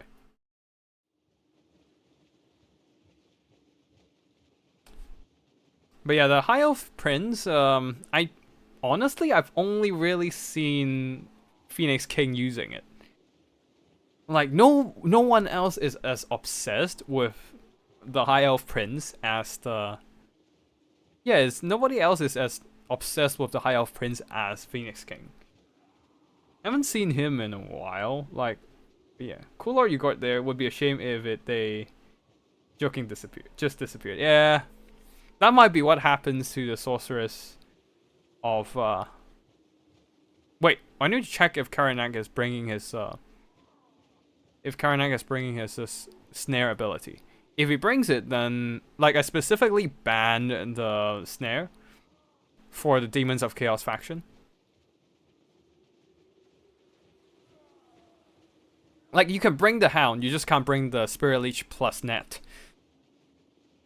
Because that's way too OP if you stack it with all the direct damage abilities. But we shall see if that's the case. Yeah, okay. Give me a second.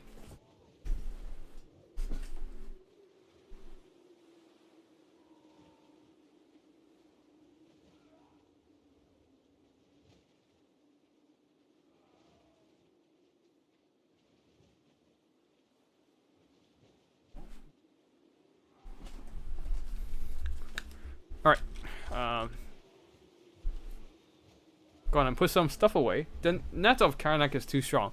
I agree with the Spirit Leech ability stacking, like with the actual Spirit Leech, it can just make a caster disappear. But I think with Khorne, it's fine. With Khorne, you don't have the kind of direct damage abilities like the other, like the Demons of Chaos, so that's fine. But I only banned this on the Demons of Chaos roster, so let's see if that's... Yeah, if this works here. Okay, cool. Karanak does not have the Snare ability, which will be allowed. 50% spell resistance. I did not know that he has so much spell resistance, but it kind of makes sense. But yeah, no net on Karanak. For the rest of the army, a front line of Exalted Plague Bearers, one of them the Festering Stooges, self-healing, regenerate. Oh, they don't regenerate, they just heal in melee. But yeah, self-healing Exalted Plague Bearers, a bunch of Khorne Furies, which are very good at dealing damage, just a bit glass cannony with only 18 melee defense. Soul Grinder to do some single entity sniping, Exalted Lord of Change with only Final Transmutation. And yeah, on the other side of the battlefield, we have the Dark Elves going for a rather wide front line. Bleak Swords and Armored Corsairs. No, Black Arc Corsairs. Why is it saying Armored Corsairs? Why am I thinking of Kislev? But yeah, Black Arc Corsairs. Black Arc Corsairs, some of them with handballs, some of them with dual hand weapons for their anti-infantry bonus. And then a ton of mobility. Dark Riders, Khorne Dread Knights, and more Khorne Dread Knights, more Dark Riders. Just some relatively elite Code 1 cavalry. And yeah, that's it for most of the army here. Leading the army, Supreme Sorceress of Shadows with only Melkoth's Mystifying Miasma and Occam's Mind Razor. Interesting pick. I don't usually see Occam's Mind Razor, but when I do, I usually see them with like high weapon strength units. I mean, I tried it once on, I think it's the Dreadsaurian. Yeah, I think I tried it once on the Dreadsaurian just to see how much weapon strength I can get, but yeah, it's not worth it. But yeah, Occam's Mind Razor here, and Melkoth's Mystifying Miasma. Melkoth is probably gonna be the main tool to deal with the Demon's army.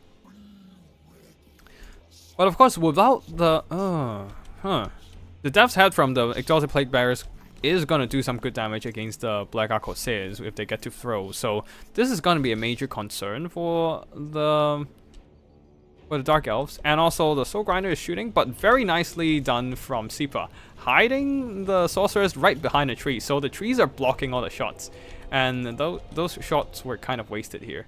But yeah, Black Arc Corsairs are pushing up, Bleak Swords as well. The Festering Stooges can shoot into the Bleak Swords, but that will be a waste of their ammo since they're not really accruing that much value. Black Arc Corsairs are firing into the Exalted Lord of Change, but he just kind of jukes away and not taking much damage in the process. Minor damage on the barrier, but he can regenerate it, acting kind of like a secondary kind of healing. Bleak Swords are engaging Exalted Plague Bearers in melee now.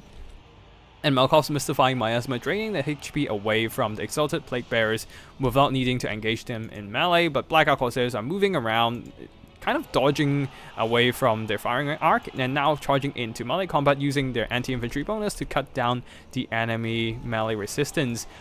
Black Arc Corsairs at the back are disrupted by the Exalted Lord of Change, and the Furies are also going after the back line, and the Pink Horrors, the Sour Guts at the back, are firing in, doing some pretty nice damage, but the Black Arc Corsairs are holding on fine for now. Dark Riders and Khorne Dread Knights are protecting the rear because of all the vegetation in the mix. The Soul Grinder is just not doing any damage to the Supreme Sorceress of Shadows. How much value did he get? 222. Probably got some shots onto some random units, but overall, he's just not getting any damage. Very nicely done by Sipa, using the vegetation to his advantage. And Black Arc Corsairs moving in, Dread Knight surrounding the Soul Grinder, but here comes the firepower from the Festering Stooges and Pink Horrors, trying to nuke down the health of the Black Arc Corsairs and the Khorne Dread Knights. Things are looking pretty good for the Dark Elves for now, but the Exalted Plague Bearers are holding on, while the Karanak is going after the backline, trying to disrupt some of the Black Arc Corsairs, and the Supreme Sorceress of Shadows is just staying the hell away from the legendary Fleshhound. But yeah, at the back there, Coin Dread Knights and the Black Oak Corsairs are taking more and more damage from the Festering Stooges and Pink Horrors and the Soul Grinder melee as well. But the important thing is that they are disrupting the Soul Grinder from shooting, while the rest of the Demon's army are being slowly pushed back. Chaos Furies have been summoned, but they're being dispatched by the Dark Riders, are at least being held in place, so they can't really disrupt the Black Oak Corsairs. Black Oak Corsairs with their armor should be able to hold fine as well. Dark Shards, oh, I missed them in the army builds, but it doesn't matter too much here as they're almost dead. Oh, a final transmutation on the Supreme Sorceress of Shadows though, draining away her health. And where's Karanak? It would be nice if he can actually go after, nope, if he can go after a Supreme Sorceress, but I guess he is too stuck against a bunch of Cohen Dread Knights, though the Supreme Sorceress is almost out of hit points after the devastating final transmutation.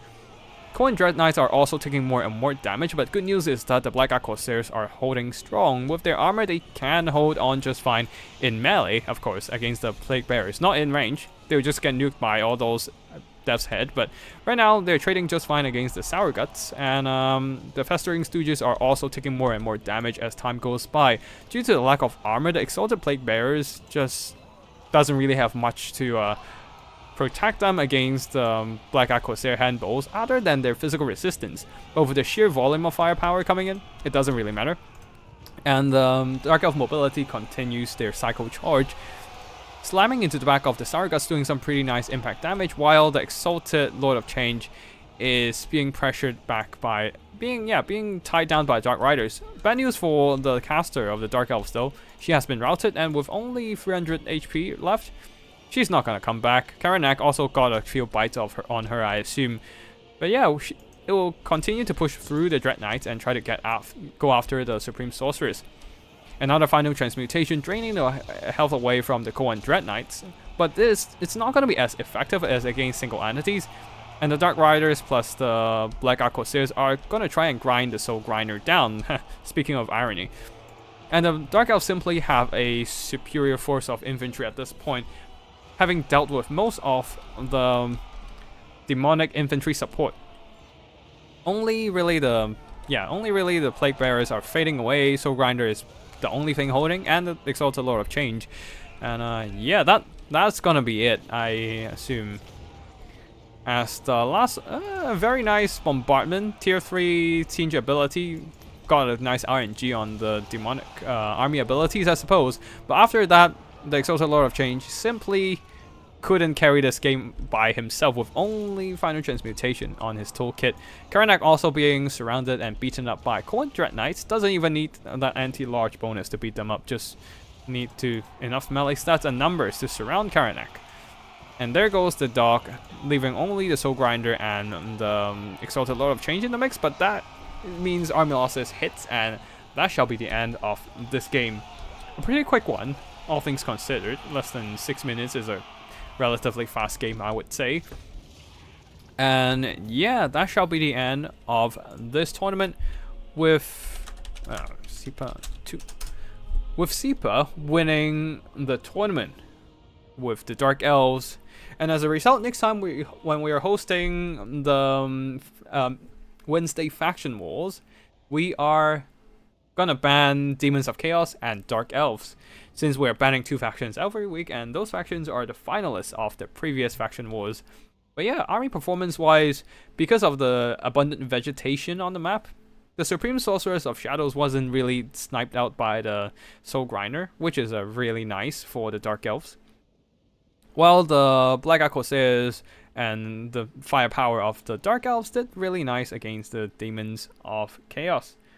No illegal build this time. Whoops. Well, it's fine. It's all good. And yeah. Dread Spears did... not Dread Spears. Dread Knights did pretty well. And as for the Demons of Chaos, the Exalted Plague Bearers only really were able to shoot at the cheaper units, the Bleak Swords, and perhaps some of the Black Oak Corsairs as well. So they didn't really accrue that much value throughout the combat. And yeah, Final Transmutation was great against the Sorcerers, but other than that, it's just not going to carry the game against so many infantry on the field. And cavalry, don't forget about those. And Chaos Furies of Khorne, maybe they're good against lightly armored skirmishers, but in this scenario, the armor on the Black Ark Corsairs really helped out to mitigate the damage from the Khorne Furies. So there's that. And yeah, that's it for today's tournament. We'll be going into the replay section soon, and congratulations to CPUP for the win. GG to everyone who played, and big thanks to everyone who played, and I hope you all enjoy this tournament. I'll not be hosting the tournament next week since I'll be traveling and would not be in front of my computer, but after that, yeah, during the week after, I might be hosting a meme format tourney before returning to the regular Faction Wars format. So yeah, if you want to join my tourney, and of course the rest of the Night Crew Clan tourney, mostly hosted by Tequila Sunset, including the one tomorrow, it's the Single Lord Conquest mode tourney tomorrow. Do go ahead and join the Night Crew Clan Discord, which you can definitely find a link by asking around on Discord, or I can just post it here. Actually, give me a second.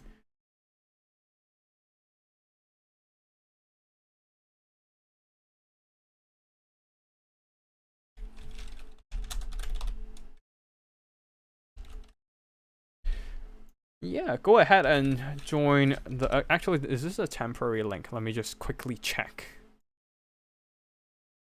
Invite people. Okay, cool. Got a link.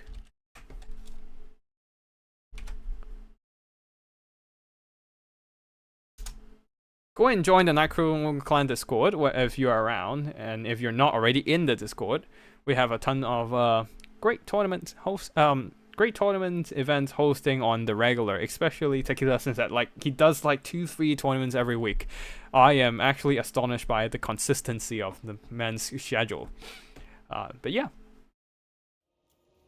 In that case, without further ado, let's go into the replay section and check out the previous games of the tournament.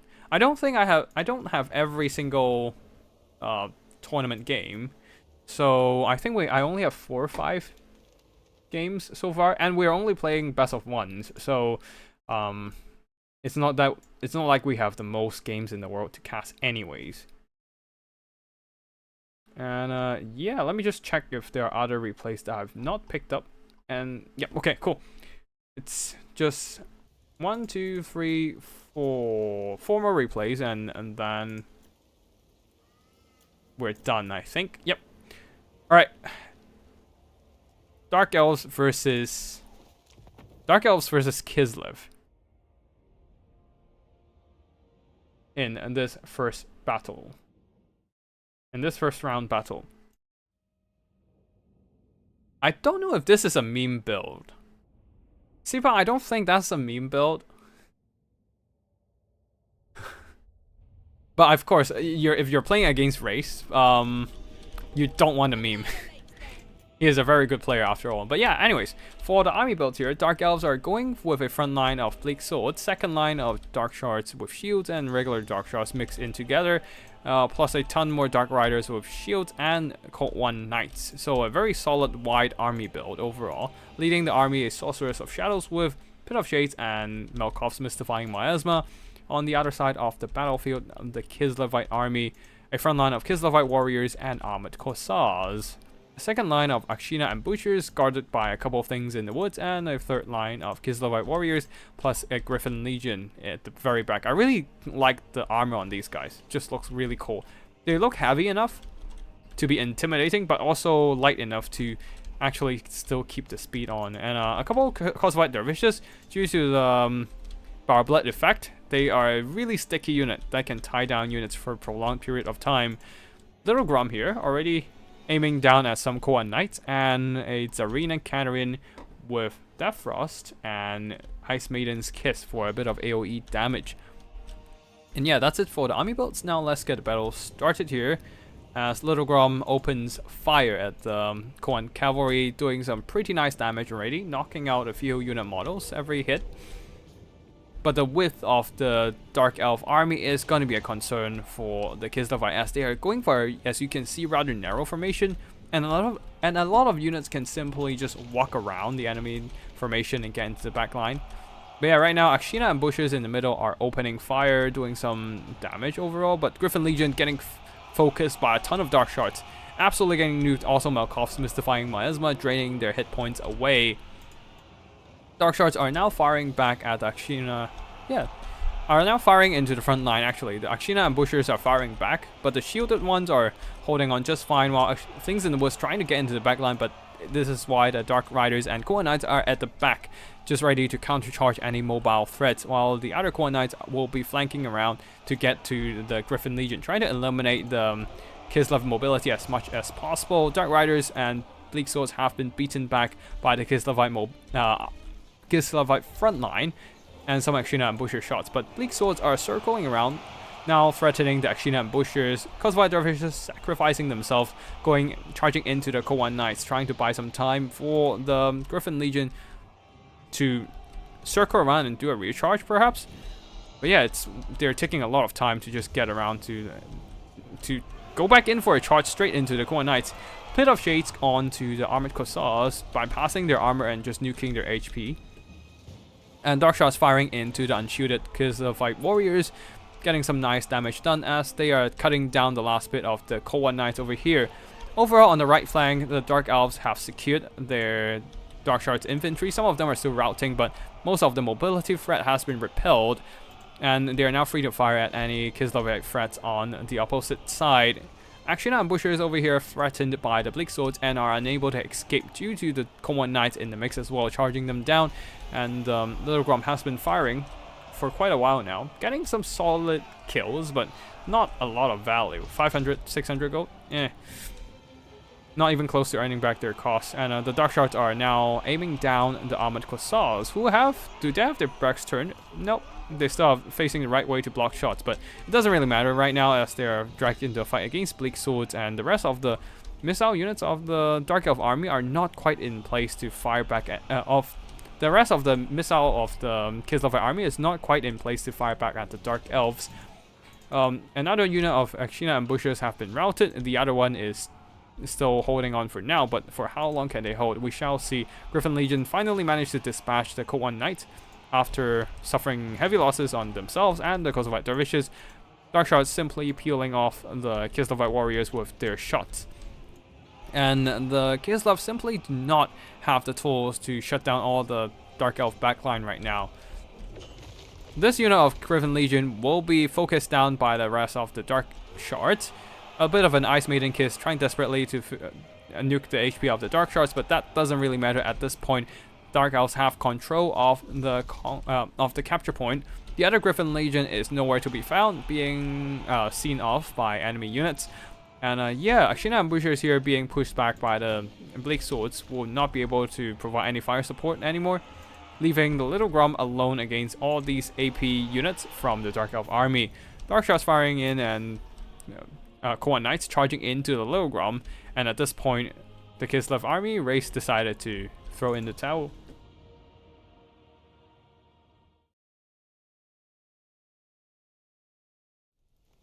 And yeah, for the army performances, the Koa Knights did some pretty good damage in this one.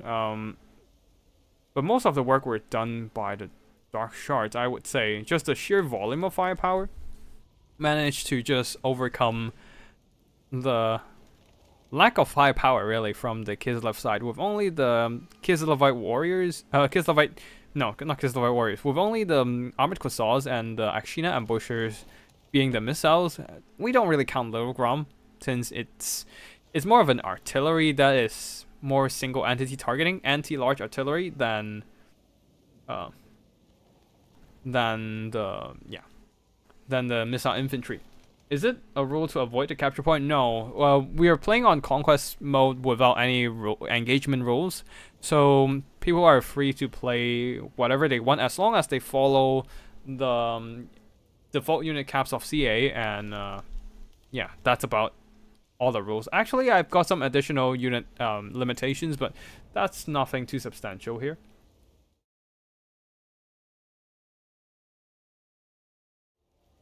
But yeah, next battle, Sepa once again, Dark Elves versus Wood Elves.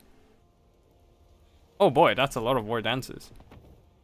Not necessarily a bad choice against the Dark Elves though, but there are 3 Doomfire Warlocks, and this might be a bit trouble for the Wood Elves for sure, as they do have a lot of magic damage. And yes, Durfu is in the mix. If the Wood Elves are fighting around Durfu, that would make sense, since he removes the magic attacks. But he has a very limited range with that ability, with his aura, so we don't know how effective that is. Plus, there's a lot of dark shots ready to just fire down at the Wood Elf position. So this might be a bit of trouble for the Wood Elves. Oh shit, 2 units of Canine Assassin. Web of Shadows on one end. Yeah, both of them have Web of Shadows. And a ton of Doomfire Warlocks, a bunch of Dark Shards, Bleak Swords for the front line, and just a lot of Doomfire Warlocks and Dark Riders. Leading the army is Supreme Sorceress with Shadows once again, really liking the Malkov's Mystifying Miasma from Sipa, I suppose. And on the other side for the Wood Elves, front line of War Dancers and only War Dancers, and the rest goes into the mobility. Great Riders, Wild Hunters of Kurnos, Great Stag Knights, the Ethereal Regiment of Renown, and the Lost Silver Knights, and more Wild Riders and the Sisters of the Thorn. Okay, this is gonna be rough for the Wood Elves. Since the Doomfire Warlocks perfectly counter the Lost Silver Knight. But we shall see what happens here as the War Dancers move up, ready to engage in melee combat. Dark Riders charging into the Wild Hunters of Kurnos. And the okay. I thought the Wild Hunters of Kurnos didn't get the charge order, but they did, and absolutely obliterate the Dark Riders on the charge. Bleak Swords are following up, and the Bleak Swords are pushing up all over the battlefield. And while Dark Shards are firing into the War Dancers, a nice charge from the Doomfire Warlocks and Dark Riders intercepting the charge of the War Dancers and doing some really good damage, especially the Doomfire Warlocks with their magic attacks. A Doom Bolt from one of the Doomfire Warlocks, I suppose, blasting the Wild Riders, but the Lost Silver Knights and Wild Riders still manage to get on top of the Dark Shards, cutting them down. But here comes the Dark Elf mobility, piling into the fray alongside the help of the Bleak Swords here. Web of Shadows, direct damage straight to the hit points of the Lost Silver Knights, regardless of the resistance, I think. Yeah, another Doom Bolt from the Doomfire Warlocks, and the Lost Silver Knights Wild Riders are almost done for. The Sisters of the Thorn here being caught in a fight against the Doomfire Warlocks. The Curse of Honor is not enough to save them, and while the rest of the War Dancers are holding on fine for now against the Bleak Swords, they are now under heavy fire from the Dark Shards, and the Wood of Mobility is simply not enough to counteract all the Doomfire Warlocks. Another spell here, Malkov's Mystifying Miasma against the War Dancers. The magic attacks, the magic damage really comes in effective against the War Dancers, ignoring their physical resistance and their elite melee stats, and that might just be it for the rest of the Wood Elf army. The Dark Shards are still very much healthy, and Durfu can simply be pinned down by enemy mobility, and then the Dark Shards will will shoot him to death. While the War Dancers will be cycle charged over and over again by Doomfire Warlocks and the Dark Riders.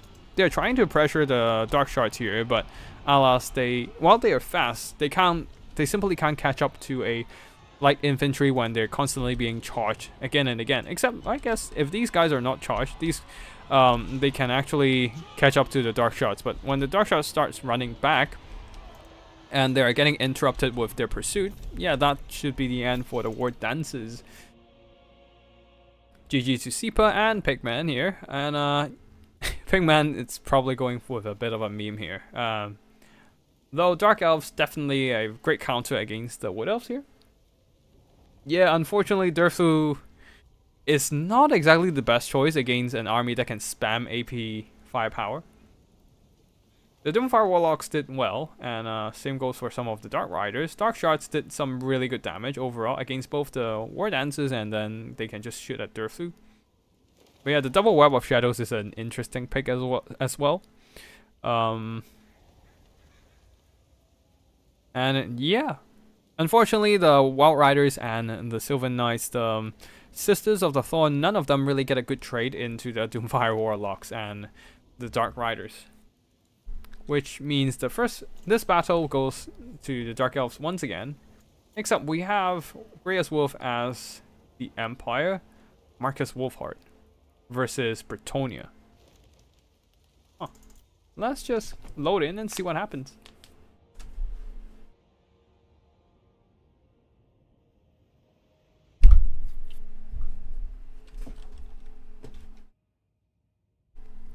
Now, Grey's Wolf going with the Empire army here. A front line of spears.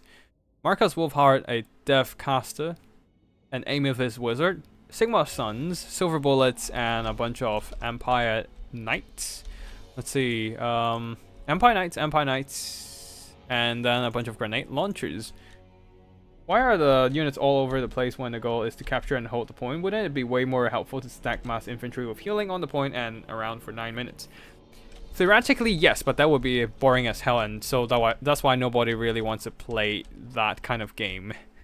Plus, if you're just stacking infantry with mass healing, missiles are gonna come into play as well, especially when there are spells, blob clearing spells like Pit of Shades on the field, which can nuke your blobbed up infantry. So that might not necessarily be a good call here. And then Final Transmutation can also punish your heavily blobbed up troops. So yeah, blobbing up is a viable strategy, but there comes at a cost. When your opponent is ready for dealing with a blobbing army, then your units are kind of doomed without any way to counteract those threats. Like, if you're all infantry, then you can't really catch up with mobility or missiles. You just gonna get pounded to death by range abilities like spells, missiles, and artillery. Anyways, for this army build here, other than the grenade launchers, there's also the Pistoliers, Silver Bullets, and great cannons as well, guarded by some more spears. So a pretty wide Empire line. While on the other side, the Bretonians going with Mounted Yeomen, one Grail Knight. Is there another Grail Knight on the other side? Companions of Canale. I haven't seen these guys for so long, ever since the Grail Knights became OP. But yeah, other than that, King Luan leading the army, a front line of peasant men-at-arms, some with shields, some... Oh shit. 6 units of men-at-arms with shields. I'm pretty sure that's above unit caps limits, but anyways, peasant bows with pox arrows, and defenders of Fleur de Lys in the forest guarding some more pox arrows. A little bit of a healing support from the damsel, and yeah, already Marcus is already launching shots as at King Luan Leoncoeur, but unfortunately for him, King Luan does have his healing. Wait, he has his healing, right? Yeah, he has his healing, the Ladies Champion. So a lot of that HP is just healing back up for him. Pistoliers in the front line are getting heavily targeted by Archer Fire and will be taking some HP losses. Are they going to be losing a model? No, it seems that they got out damaged, but not a single death. Grenade launchers, though, as soon as they pull up into the front line, launch the volley, they are pulling back before the arrow volleys hit them. So very nice micro from Grey's Wolf there. While Marcus continues to put some range pressure onto King Luan, missing his shot. God damn it! It is the target the size of a fucking car. You can hit smaller targets than that, dude. But yeah, men-at-arms will be holding the front line here, since they do have that numbers advantage, and peasant bows will be digging in on their position, ready to counter any Empire threat that gets close into their firing distance. Yeah, into bow range. They're trying to shoot at Marcus, but that is a bad decision for them. Marcus is too small of a target and easily juking all those shots, while grenade launchers, as soon as they close in once again, launch a shot, pull back before the peasant bows can fire back. Already routing one unit of men-at-arms with shields, Pistoliers firing into the men-at-arms with shields on the side, since they don't have the shields on the side. So, but peasants' bows are here to fire back and start doing some good damage to the Pistoliers. But the Pistoliers gives no shits, just directly dive into the back line, trying to disrupt the peasants. But here comes the defenders of Fleur de Lys and Mounted Yeomen, threatening to tie them in melee combat, so the Pistoliers are backing off. And the peasants will be chasing after the Pistoliers while state troops are coming in to intercept. In the sky is a bit of a Spirit Leech, draining away the health of King Luan. Is there a net from Marcus too? No, it doesn't seem so, but Marcus is getting some close-up shots against Bretonnia, so which is really nice for the Archer Lord. Empire Knights charging into the peasant boats. Another shot, Ember Bow from Marcus Wolfheart, just not hitting King Luan, unfortunately. While at the back there, Amethyst Wizard will be charged by the Companions of Canal, and a mounted unit pushing up as well. Archer Fire managed to dispatch one of the Outriders with grenade launchers on the far side. Mounted Yeomen catching up to some of the Pistoliers. Where is the Grail Cavalry? Yep, Grail Cavalry is here. Now charging into the Empire Knights. Should be able to do some really good damage overall. And, but Empire Knights paying back in kind, charging into Peasant Bowmen. She'd be able to rampage throughout. Oh boy, this is gonna be some ludicrous value. Just keep. Why are you charging into men-at-arms? Just keep charging down the peasant bows. God damn it. Marcus 1-on-1 versus King Luan Nian Ke. He's a footlord, so somehow managing to tank out the damage by simply not getting hit. Either getting knocked over or King Luan just having really shit RNG right now. Okay, there's a hit. And Marcus will have to pull back. Spearmen are coming in to support, while grenade launchers are pulling really all the way back, trying to kite out the enemy units here. Grail Knights are running down whatever targets they can get their hands on, but Pistoliers are going to be a bit too fast for them to catch. Empire Knights now running straight through the Bretonnian backline with nothing really to stop them, as the Defenders of Fleur de Lys is a bit stuck on spears. And where are the Companions of Canal? Oh. Wait, what? Did they just got deleted by a Fate of Buna? Yes, they did. Oh, they're really damaged right now after the Fate of Buna, and the healing is not in range to support them because the healing caster is all the way in the forest right here. So they're not getting any healing support anytime soon until they got back all the way to the other side of the battlefield. Grail Knights though still doing just fine here, and we'll be running through some Empire Knights. The problem is that the peasant archer line has been completely compromised, so there's not much they can do to counteract the Outriders. So Defenders of Fleur de Lys will sally forth, trying to push back the Outriders, and they actually managed to catch the Outriders. Oof, painful loss for the grenade launchers for sure, losing quite a bit of firepower, and peasant archers firing back as they manage to recuperate their HP. Silver Bullets at the back unharassed for now, as they have been stuck the whole game, and there are not enough units to get close and actually reveal them. Grenade launchers are taking a lot of damage, but great cannons have been firing the whole time. Silver Bullets as well. Ooh, and they're focusing down the Companions and King Luan. King Luan in some deep trouble right now, losing that heal as he has been routed by the nearby units. No more Blessing of the Lady, no more Lady's Champion, and yeah, a very heavy loss for the Bretonnians, but they still have a lead on the victory tickets. Wait, okay, I think the players forgot to assign 700 victory tickets in the game right now. But yeah, Peasant Bow fire are going into the Halberdiers. Marcus Wolfheart firing at the men-at-arms with shields, doing some okay damage. Not the most cost-effective, but still, damage is damage. Defenders of Fleur de Lys got absolutely focused down by all this concave of skirmishing firepower. Yes, they have some armor and their cavalry, but these damage adds up over time. And yeah, Silver Bullets almost completely untouched. They took some minor damage, but only very, very minor. Very nicely guarded so far. And where are the Grail Knights? The Grail Knights are still very healthy though, so that might be a problem for the Empire. Yeah. But you know, the problem is that they need to march all the way to the other side of the battlefield just to get on top of the great cannons. Peasant bows are marching up, so if I were the Bretonnian player, I would just command all these peasant bows to keep rushing forward. There are not much the Empire can really counteract them. Yeah, they can push up the Outriders and whatnot, but Peasant Archer can just fire back and whittle down the Outriders with grenade launchers before they can even get into a shooting range. The Silver Bullets though would be a major concern here. If Marcus drops the net onto King Luan, that might just be it for the king. But no, King Luan is activating the Sword of Couronne here, dropping the armor of surrounding units. Not that it matters anyways for the Silver Bullets. They don't have much armor and not much melee defense. And the Grail Cavalry. The Grail Knights are all the way back. This might be a big mistake as King Luan has been locked down by a net. The Hunter's Snares. It's just locking him down into the point blank shot of all these Silver Bullets right in his face, and is really draining away his health.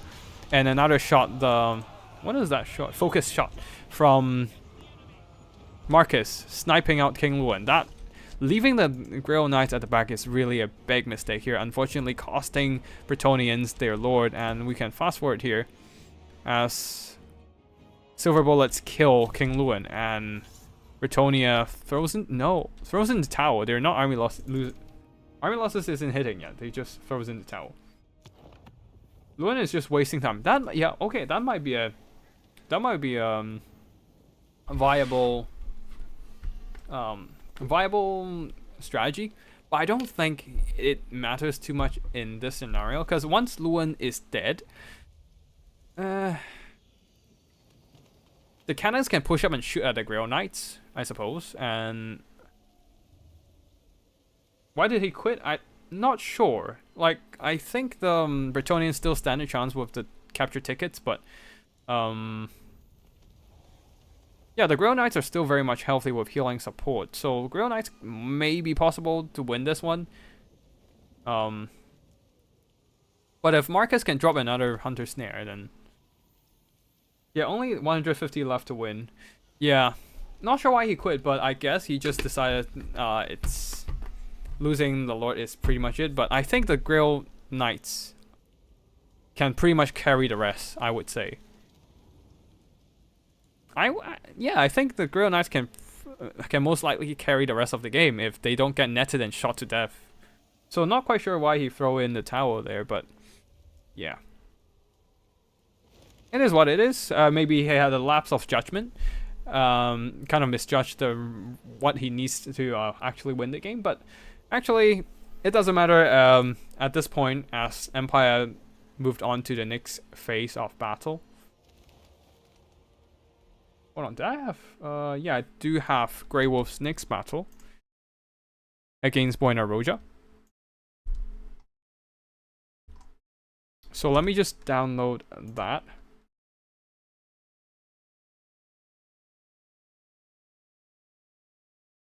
And put it into the replay file, and I'll just... yeah. I'll just cast it after this Coast versus Dwarfs game. Alright. Coast versus Dwarfs. And actually, most of the games here have a 700 victory ticket limit instead of the usual 500 one, because the usual 500 one is a bit fast in my opinion. So since you can actually adjust the conquest point, the capture point, we decided to do just that. Anyways, for army builds here, Demon Slayer leading the army with a front line of Dwarf Warriors and a couple Iron Drakes, a bunch of Rangers, plus a single Ekron's Miner, plus a couple Thunders at the back. Slayers guarding the rear alongside some regular miners, no blasting charges, probably just because they're cheap. And yeah, that's it for... oh wait, actually a couple Trollhammer torpedoes, and that's it for the Dwarf army build. For the Coast army, a ton of deckhand chaff. The deckhand mobs are really cheap now, so it's really worth it to just bring a bunch of them. And then a bunch of handgun mobs. Yeah, hand cannon mobs as well. That's interesting. Haven't seen these guys in a while.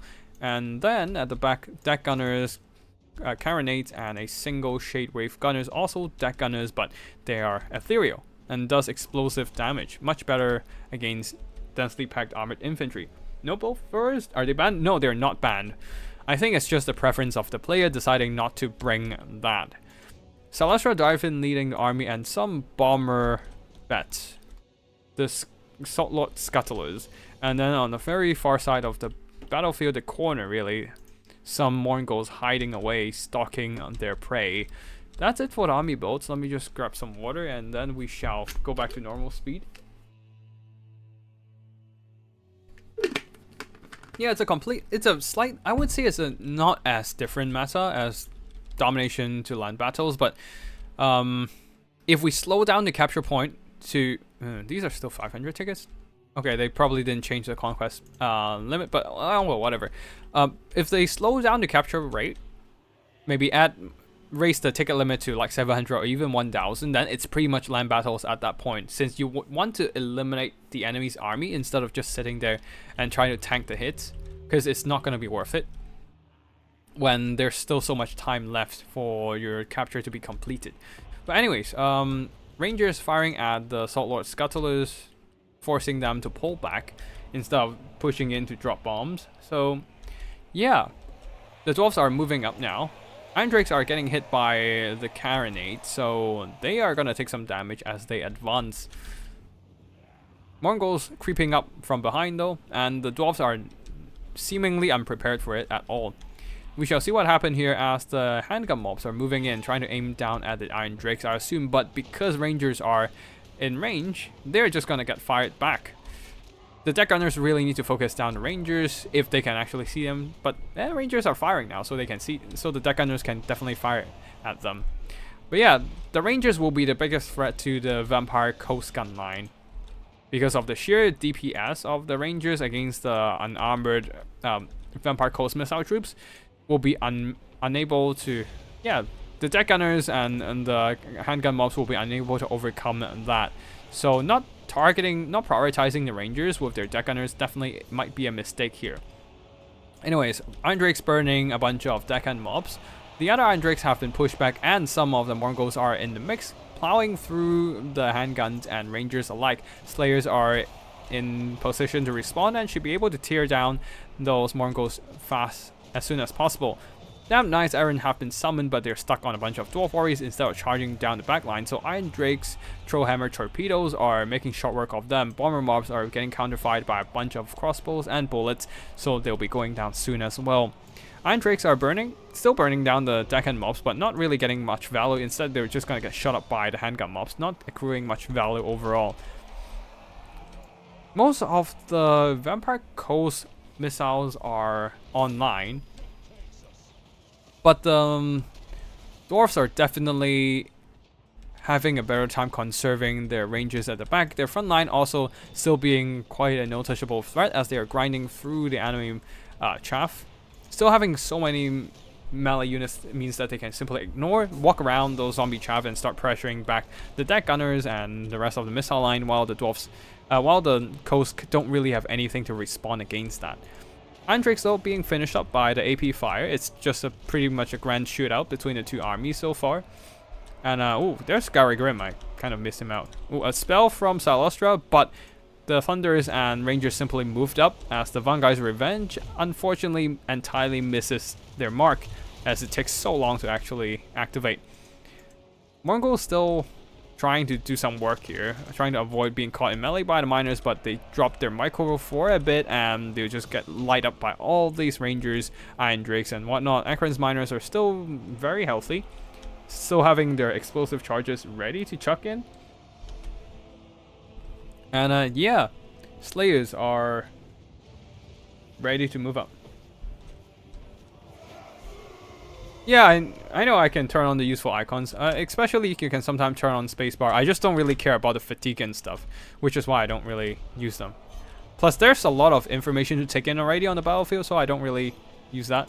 Rangers are being blasted by the Shade Wraith Gunners, and but they will hold on for now with their Dwarf leadership. Akron's Miners pushing up, and the Demon Slayer alongside Miners are holding on against the Zombie Pirate deck and mobs. Some tattooed Dwarf Warriors are circling around though, getting into the Dwarf backline, getting into the Vampire Coast backline. And another summon is out. This is a Rotting Promethean summon trying desperately to intercept those advancing Dwarf units, but there are so many Dwarf infantry moving up and there are no more deckhand mobs to intercept them, and they're now slowly getting into the handgun backline. Rangers, these few Rangers are still shooting, and the Dwarf leadership is really formidable right now as they're firing back at the Vampire Coast position, and some of them even managing to foot slog into the backline, cutting down a few of the deck gunners. Slayers are unbreakable, so they will fight to the very bitter end. Rotting Prometheans pushing up, but the Rangers are just pulling back right now. Don't really want to get tied down by the crabs. And Slayers are still threatening Salostra Diaphin, so Salostra is quickly pulling back. More Dwarf Warriors getting into the Vampire Coast gun line, and some of the handgun mobs are already slowly crumbling to dust. Slayers now entirely ignoring Salostra Diaphin, now going straight for the Shade Wraith Gunners at the back. which is a pretty good decision, honestly, because you take some time to get rid of Salastro, while throughout this time you just constantly get bombarded by the enemy gun line and losing all your HP. So might as well just ignore the Lord and go after the Sheriff Gunners. Handguns moving up and try to shoot at the Slayers, but Slayers do have their whirling axes, so they're just kind of blocking some of the shots while getting in range to charging distance. Now running over some of these Shade Wraith Gunners. And yeah, another Rotting Promethean summon trying to intercept these Dwarf Warriors. They managed to scare off one of the Dwarf Warriors away, as Salastra does have her Terror available as an ethereal unit. The other deck gunners are being pushed back, and there's still some dwarf missile pressure left, and this might spell the doom of the Vampire Coast as they are firing in on the deck gunner position, doing some really nice damage onto the rather fragile missile troop. The deck gunners definitely getting a bit ahead of themselves, getting too close to the Rangers, and that was unfortunately their end. Handgun mobs are also moving up, but Akron's Miner are coming in, readying up their explosives. Gargrim, Iron Fist, and the Dwarf Warriors are in the mix as well, and the handguns are unable to fire anymore. Shade Wraith Gunners continues to fire away at the Rangers, but they're almost out of ammo. Slayers and the Dwarf Warriors are at the back there, silencing some of the Carinate crew. The last 5 Slayers really just cutting through as many of these artillery crew as they can before they themselves go down. Rotting Promethean summon is fading away to dust, and the Dwarf Warriors might be able to come back and keep silencing the Carinades. Andrake's firing into the zombie handgun mobs alongside the help of the crossbows. And at this point, the Dwarf seems to be controlling the battlefield overall, as they are now, they have some one very healthy unit of Rangers, and that might just be enough to tip the balance of power, as there's not much else the Vampire Coast can fire back at them. Shade Wraith Gunners have entirely ran out of ammo. Deck Gunners over here are too busy firing at the Demon Slayer, and there are some Akron's Miner with their blasting charges in hand, ready to just chuck them in and blast away the rest of these lightly armored Vampire Coast infantry. Maybe they can chuck in the volley? Alright, they're readying. Yep, and there goes a volley, and there goes the deck gunners. They will crumble to dust. Yeah, they're starting to crumble now, I think. No, leadership barely stabilizing, but here comes another volley of crossbow fire, and they're gone. The Carinades are still firing, perhaps in guard mode even, but the Dwarf Warriors are in the mix, and that stops them from being effective in their range combat, and army losses will soon hit as the rest of the army is being finished off by the double Demon Slayer and a bunch of crossbow fire launching into the mix. Hey Mr. Joyful, nice to see you here, haven't seen you in a while. The meta is a rock, paper, scissors between getting a lot of guns versus a lot of heavy infantry. Total Warhammer has always been a very complex game of rock, paper, scissors, unfortunately. Yeah. But yeah, the sheer amount of Dwarf infantry just absorbed all the firepower from the Vampire Coast. The Vampire Coast did a lot of damage, except the deck gunners. I don't know what they're shooting at, actually. These two not getting much value. Shade Wraith Gunners and this deck gunner did really well, though. But there's just too much missile on the mix and not enough melee presence. To disrupt enemy missiles and whatnot. Some mortars might be good, but yeah, I would say probably cut the Salt Lord Scuttlers, since they are perfectly countered by the sheer amount of crossbows and bullets that the dwarves can field, and maybe get some more scurvy dogs, or yeah, cut these and get a mortar. Maybe that will work better against the ranger spam. But yeah, as a Vampire Coast, you probably should always expect enemy to bring archers against your gun line, unless they don't have archer, but that is a whole different story and a whole different matchup. But yeah, against dwarves, you probably should always expect archer line, because that's the best unit they have to deal with your gun line, your handguns and your deck gunners. Or if you are fielding a ton of deck gunners, use them to focus down the enemy archers, so that they can't really get into range and threaten your gun line. And then you will have the time to shoot down the melee threats, not shoot the melee threats first and then deal with the missile troops. So yeah. Wow, these Dwarf Warriors did a lot of damage throughout the course of battle. Iron Drakes not so much, as they are prime targets for armor-piercing firepower. I actually wouldn't bring any of these Iron Drakes. Maybe the Iron Drakes with Trollhammer torpedoes, but even then they didn't do that much damage. Yeah. Alright. Next replay, which is the last replay we received. I don't think I received that. Oh, wait, shit.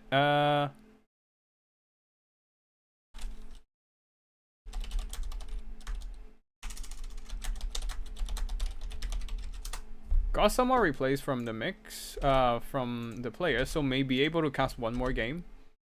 Let me just check.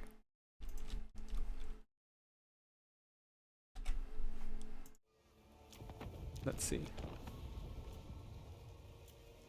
We've seen this one. We haven't seen this one yet. We can check this one out.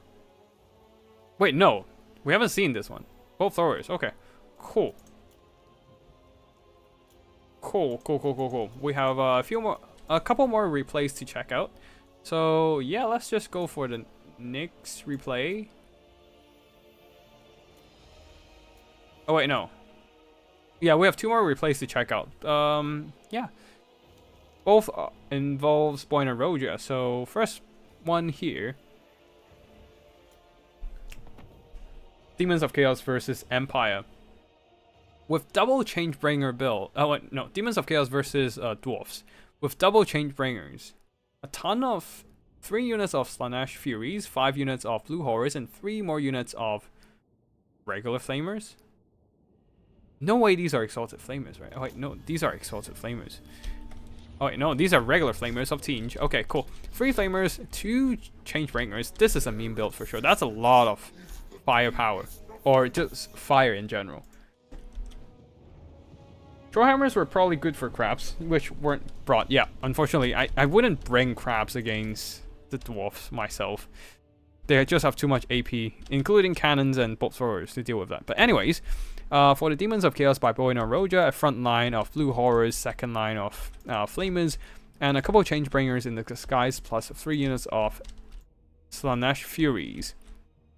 Leading the army, a Exalted Lord of Change with Tinge lore with only blue fire spam. As for the dwarf army front line of miners, some of them with blasting charges, some of them without, boxing up with a core of 2 bolt throwers and 4 iron drakes, 2 of them flamethrowers, 2 of them with Trollhammer torpedoes, 2 units of dragon slayers guarding Floric Iron Brow.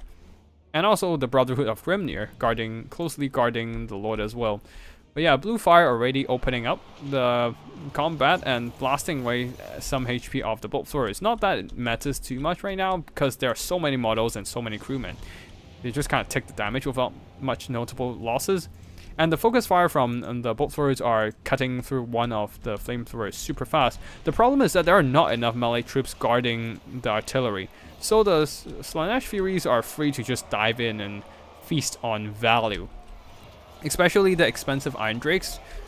Their armor is entirely ignored by the AP of the Chaos Furies and of the Slaanesh Furies, and they're just dying super fast. A little bit of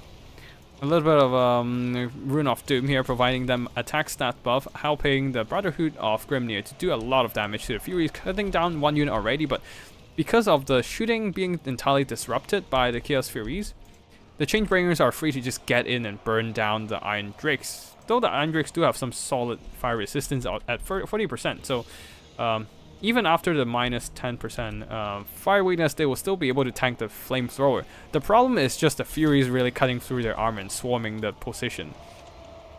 Actually, the Changebringers' damage is really adding up due to the sheer volume of fire. And on the far side, flamethrowers are just burning through miners, and blue horrors trading into miners with their blasting charges, blasting away their health. But that doesn't really matter anyways, since the main fight here, all the value of the dwarf army is resting onto in these missile units, and they're entirely compromised by the sheer amount of mobility. Multiple units of Iron Drakes are already shattered.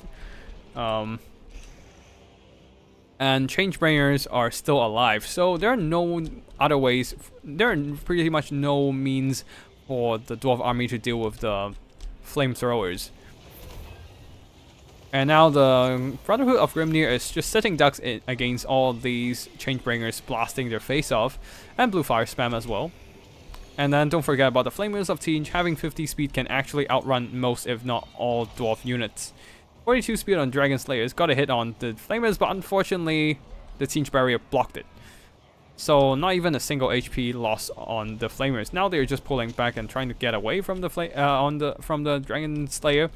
On the front line there, Blue Horrors trading downward into the miners due to the blasting charges and the armor on the miners, but that doesn't really matter. All they need to do is hold down the miner front line, while the rest of the flamethrower army, the Changebringers and Flamers, are just roasting through what's left of the Dwarf backline. Yeah, and also the Exalted Lord of Change diving onto the Eindrix, finishing and chasing them off. Now Thoric is standing firm, trying to provide some aid to his fellow Dwarf brethren, but yeah, it's just gonna be free value for the Changebringers, getting into point blank range and just absolutely obliterating Thoric in the face. A quarter of the HP straight up just gone from that one volley, and there are more volleys left from the Changebringers. And don't forget about all the flamethrowers on over the field. The Flamers, there's still one alive over there.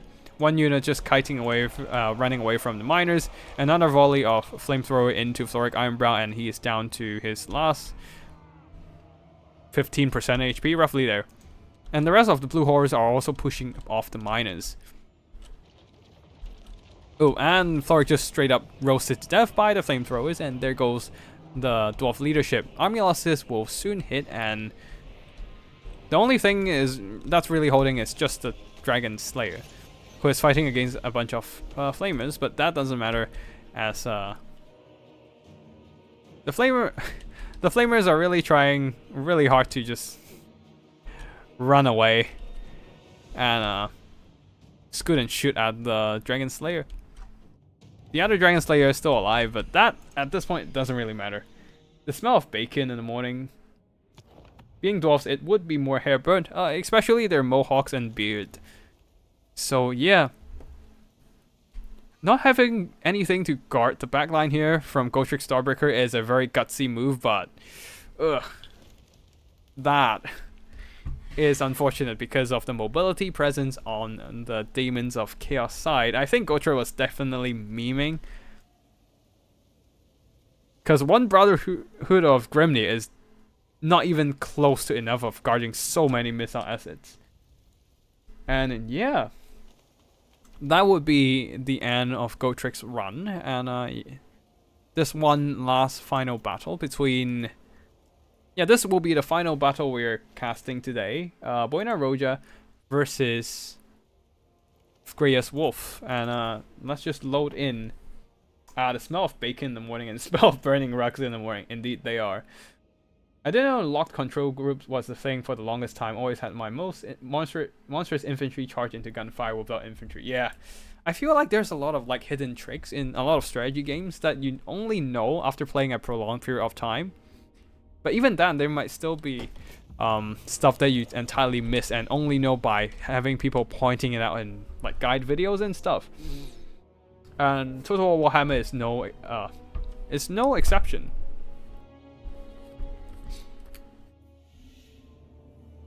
Alright, this last game here, Empire versus Tinge. Tinge going for a front line of Blue Horrors, second line of Pink Horrors, and some Fiends of Slaanesh guarding the back line, and Karanak here, ready to hunt down some casters. Karanak's Howl, even having the Fleshhound summon really to pressure the possible mobility of the Empire. 2 units of Seekers, supported by a Herald of Slaanesh, and in the skies a ton of Furies, really. All of them Slaanesh Furies for the AP against Empire Cavalry, especially the Knights. For the Empire army, a front line of swordsmen spread out really far and wide, and some spears on the far side as well. A ton of Pistoliers, a risky move against an army that can field Slaanesh mobility, but we shall see if it pays off.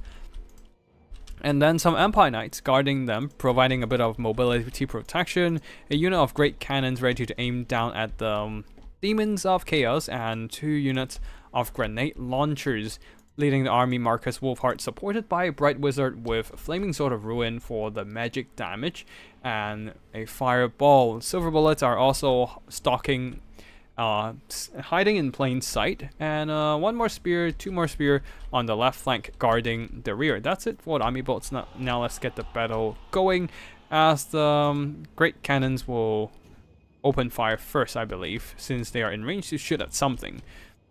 Grenade launchers probably should start moving up as well and start bombarding enemy formation. Yeah, great cannons now knocking off the barrier on the blue horse, while the pistoliers trying to get close to enemy and do some skirmishing. But here comes a Pavane of Slaanesh, luring one of the pistolier into melee combat into the Seekers. This is gonna end horribly for them as their HP drop at a visibly alarming speed. Straight up getting nuked in the charge in a matter of seconds, and there goes one pistolier unit completely shattered in a single charge. Grenade launchers are moving up, launching shots into the blue horse, but the blue horse will eventually fire back and they need to pull back before they take any damage. Chaos Furies dive bombing the more pistoliers, and another pistolier is being dealt with. Swordsmen are moving in, trying to provide some infantry screening, but that doesn't matter for the pistoliers, and they're being seen off. The other pistolier is also pressured by the Slaanesh Furies. Now Marcus Wolfheart is getting a bit too gutsy here.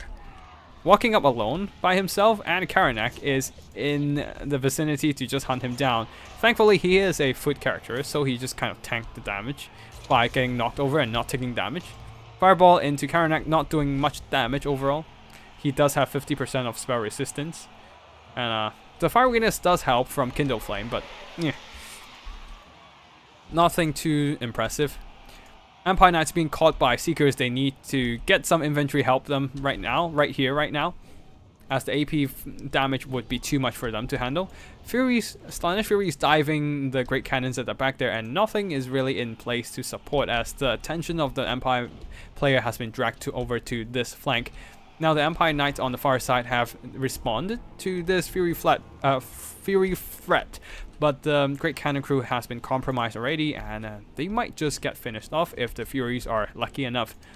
Now the grenade launchers over here, after doing some minor damage to the Blue Horror front line, are now moving over trying to resecure the back line against the Demon's mobility. Especially Marcus needs some help against Karanak and the Herald of Slaanesh here. Ugh, this is painful. Anyway, Seekers are charging into the front line here, trying to catch the final unit of pistoliers, and the summoned Furies from the Herald of Slaanesh is diving the silver bullets. And the Spearmen are not exactly in a position to screen away the entire Fury unit away from the Fury pressure, so Empire Knights will be pulling back to just try and help out, while Marcus Wolfheart is left entirely alone in this mix here. A bit of a bombardment coming in. Not sure what killed off the Fleshhounds so fast. Oh, actually grenade launchers nuked the Fleshhounds, but the Fleshhounds also got a bite onto the Outriders, and now the Outriders are being driven back for now. Balance of power is still fairly even, though teams do have, Demons of Chaos do have a ton of horrors at the back ready to fire down at the Empire position, while the Empire are losing more and more of their tools ready to deal with the blue horror spam. Another fireball into the floor, unfortunate for the Empire, wasting a bit of Winds of Magic there, while their front line are getting blasted by the horror warp flame. Ooh, Fiends of Slaanesh have been held in reserve the whole time, now going straight after the Great Cannon, shutting down the artillery once more, and the Herald of Slaanesh is in the mix as well, so there's pretty much no hope for the Empire to resecure the Great Cannons. And yeah, grenade launchers had a bit of a lapse in micro, allowing the Sourguts to get a volley onto them, and they took some substantial damage. Empire Knights continues to push on and try to tie down the Chromatic Abomination and other Teen Horror unit. At the back there, Karanak still fighting against enemy mobility, now jumping onto the silver bullets. A bit of a Flaming Sword of Ruin boosting the Empire damage against the demons, hopefully helping them to finish off Karanak, but there's still a very, very much healthy unit of Fiends of Slaanesh. A Hunter's Snare is pinning them down, but what else can the Empire do to follow up? Nothing really, as the Empire Knights are too busy moving over to this side to help out. Oh wait, no, they're trying to back up and go into a charge against the Pink Horrors. Ember Bowl not doing much damage to Slaanesh, to the Slaanesh Herald, missing most of the shots, and the Fiends are going straight after Marcus Wolfheart, which Marcus would not appreciate this fight. Blue Horus and Pink Horus are still firing, especially the Sour Guts here, and the Spears are not entirely winning this fight at all. And yeah, things are looking quite grim for the Empire as they are running out of troops to deal with the Slaanesh mobility. I guess if they have a Flaming Sword of Ruin, giving the Empire Knights and the Spears that magic damage buff would be really key in hunting down the Fiends. But right now the Fiends with the Soporific Mass is lowering the melee stats of the surrounding troops. -5 melee attack and defense means that they're much less effective in melee, especially when the Fiends of Slaanesh have 36 attack defense respectively and can handle themselves in battle just fine. As for the front line, the demons are slowly winning as the Pink Horrors have been mostly secured, able to just fire down at Empire State troops, and Empire State troops can't really do much against it. Pistolier still roaming around the battlefield, popping shots at the lightly armored demon units, but that's not gonna help them much. Fiends of Slaanesh though, slowly being worn down by the sheer volume of state troops, but at the cost of their HP, they're almost dealt with the silver bullets. And without the silver bullets, that means the Empire don't really have a good tool to deal with. Yeah, they don't really have a good tool to fight back against the demon blue horror spam, as their missiles can just simply shoot back at the Outriders, which have a lacking range at only 100 versus 130 of the Pink Horrors. And Pistoliers definitely do not have enough range to outshoot the Horrors. But the remaining state troops, the Empire Knights and the Spears, might be the last hope for the Empire to win this game here, as if they can actually get into melee, and oh shit. Nice shot from Marcus Wolfhard, finishing off the Herald of Slaanesh. Putting a big hit onto the demon leadership. But the demons are still holding on fine for now, as they are occupying the capture point and getting a lot of victory tickets. We are not on the 700 ticket count, unfortunately. I don't think the players in this game caught my memo, and the victory ticket is still on the 500 default. So yeah, this will probably be a victory for Slaanesh. Yeah, the Empire has been really scrapping back, but yeah, the Demons of Chaos is just standing firm on the victory point and slowly waiting it out for the victory. And if Empire charges in, the Horrors will still hold their ground and just fire back, doing substantial damage to the Empire units. But if there are two more hundred of victory tickets left, this might be ending up a little bit more different. But it's hard to say, because the Horrors are still very much eager to fight, and they can do some substantial damage against the tattered army of the Empire. Having a lot of that firepower left can be really key in shutting down the Pistoliers, Outriders, and whittling down the state troops, but it's hard to say for now. But yeah, for the army performances, their Fiends did okay, not entirely the best. Karnak and the Herald did some decent job hunting down the backline. I feel like we're robbed of a good scrappy end this match.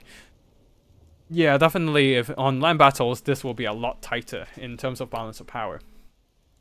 And yeah, I think after these couple rounds of Conquest mode, I think I might actually return to land battles in the next faction wars. There seems to be a bug with the replay. Sometimes replay desync, so it's hard to tell. The battle should continue, definitely. Oh shit. Wait, hold on. Does replays with this game with 700 victory tickets? Oh, they play for 700 tickets? Oh, fuck. The replay simply default to 500 tickets. This is bullshit, though. God damn it. That means, oh shit. Yeah, we're not playing any more Conquest mode then. If we're playing for more than 500 tickets, then the game would just end early, which is kind of BS. Because, like, the battle still continues, but the replay just cuts short because the replay thinks, oh, we are on 500 tickets, we should end the game. Wolf showed you the game. Okay, Good thing to know. Good to know that Greater Wolf showed you the game. But oh man, this kind of sucks. This would be a really cool scrappy end. Okay, yeah, we're not doing Conquest mode then in the next 20. If this stays on. Because like 500 tickets is not enough to be a good game. And... should have been more close in the end. Same outcome at least. Yeah, it's the same outcome. Buena Roja continued to win on until the finals of the tournament. But yeah, this is kind of disappointing. But things would be a lot closer if the Empire Knights charge in and get shot and they would take more damage. Things can still swing either side at that stage of the game. Balance of power is still very even. If the Empire Knights can execute some well-timed charges, they can do substantial damage to the horrors. But of course, the horrors, some of them still being so very much healthy, they can hold on. They still have a good chance to hold on. Maybe it's the custom ticket that's bugged. Maybe if used the 1000, it would have been count. Either ways, I don't think this is a great idea to keep playing on Conquest mode before this kind of bug thing gets fixed. Maybe the timer should just be set up to 10 minutes before capturable. Maybe. That would be nice too. That would be nice too. Just kind of take this draw kiting thing out of the question. Like, you simply can't draw kite to... No. 10 minutes is probably still too much. Technically, you can still draw kite, and the first 10 minutes, and then it will still... and then just drag the battle on for the next 10 minutes, and it will still be ending on the 20-minute mark without... without anyone deciding what's the win. What is the bug? So basically, the game was actually set to 700. The game was actually set to 700, but in replays they defaulted the victory tickets to 500. So once the victory tickets hit 500 in the replay, they just forcefully cut the game short, despite the game continues on. Which is kind of a bullshit situation here. Because we were robbed of a great ending of the game. Might have to report that to CA. But yeah, for now, it seems that this will be the end of this battle. In the end, still the Demons of Chaos won the game, but it would be a much closer. But overall, yeah, I would say the Empire still managed to put up a really good defense off the back line, despite a big loss of Pistolier in the early game. But Pistolier is just not really good in kiting a much faster mobility, aka the Slaanesh cavalry.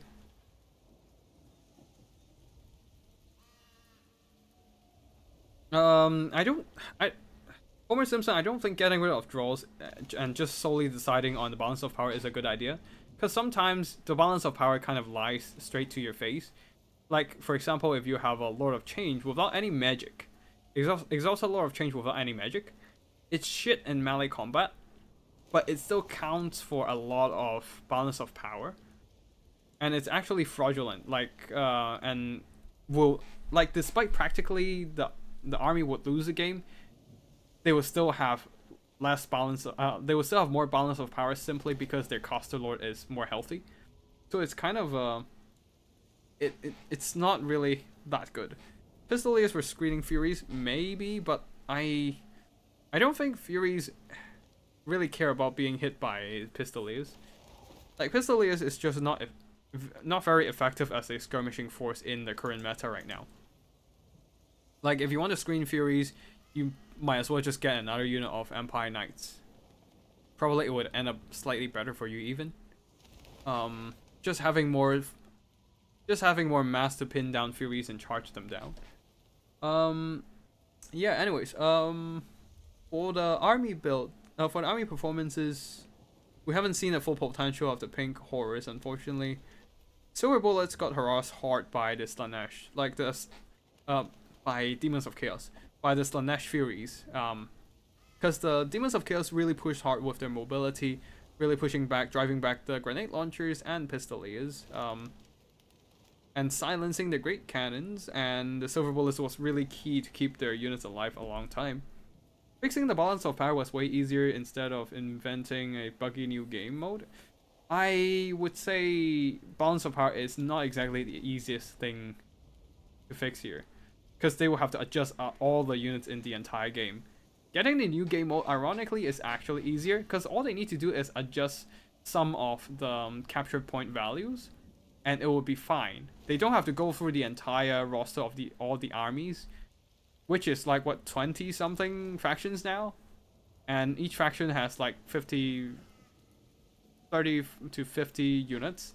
I don't really know the exact number, but like, fixing the balance of power on each and every unit, they have to review each and every unit and try to decide on an appropriate value, which doesn't make sense.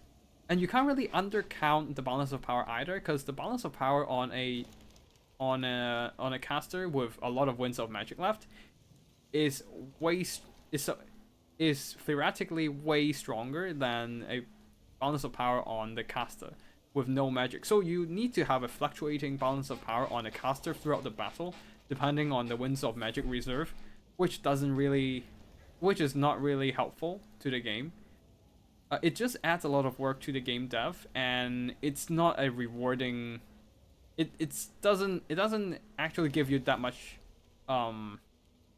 benefit throughout the on any. Yeah, it doesn't give you much benefit with the amount of work you need to put in to install those mechanics. Like, game dev is very much like a at this point, game dev with the current state of Total Warhammer, it's really much about prioritizing the important stuff, fixing those, and also adding new features that, instead of like fixing the more minor and less rewarding issues. And balance of power is one of those right now, I think. Like, it would be way better for a lot of balance of power is drunk all the time, taking into account too much about armor, about ammo and whatnot. But right now, I don't think it's big enough of an issue to break the game and make enough people complain about it to force them fix the issue. Like, right now we're getting by just fine, even if the balance of power is drunk all the time, but yeah. Like, we're still playing the multiplayer without a lot of issues most of the time. This patch just came bugged, even the quick play is kind of broken. You can't change the lore of magic of a character. Yeah, I don't actually go into quick play because the lobby is absolutely bugged and laggy, so I just don't go into there. I don't know, most part balance of power is fine. Yeah, exactly, which is why I don't think there's an urgent need to fix balance of power issues. The 500 bug could explain the early quit from the Bretonnia player. Yeah, that's probably why as well.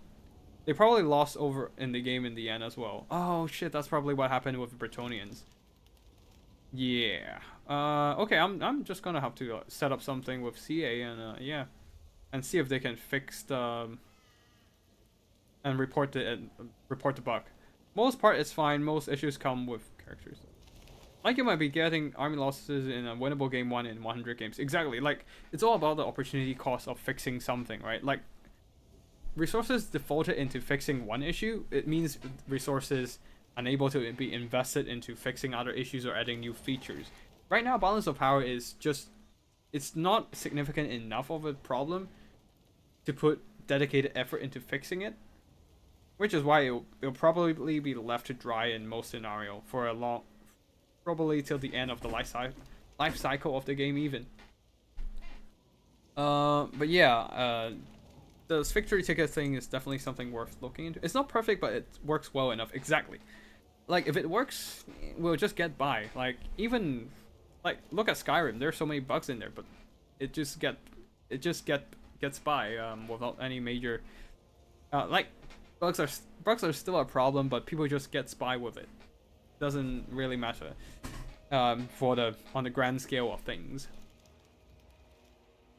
But yeah, anyways, that's it for today's tournament. Congratulations to CPA for winning the final victory of the tournament, and I hope you all enjoy the tournament gameplay and the tournament gameplay cast.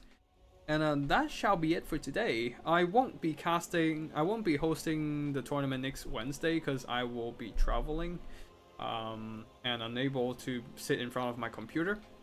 But after that, I will probably be hosting a meme format tournament. So we shall see what happens afterwards. For now, thank you for watching, and I will see you all on the next one. Tactical Lich, signing out.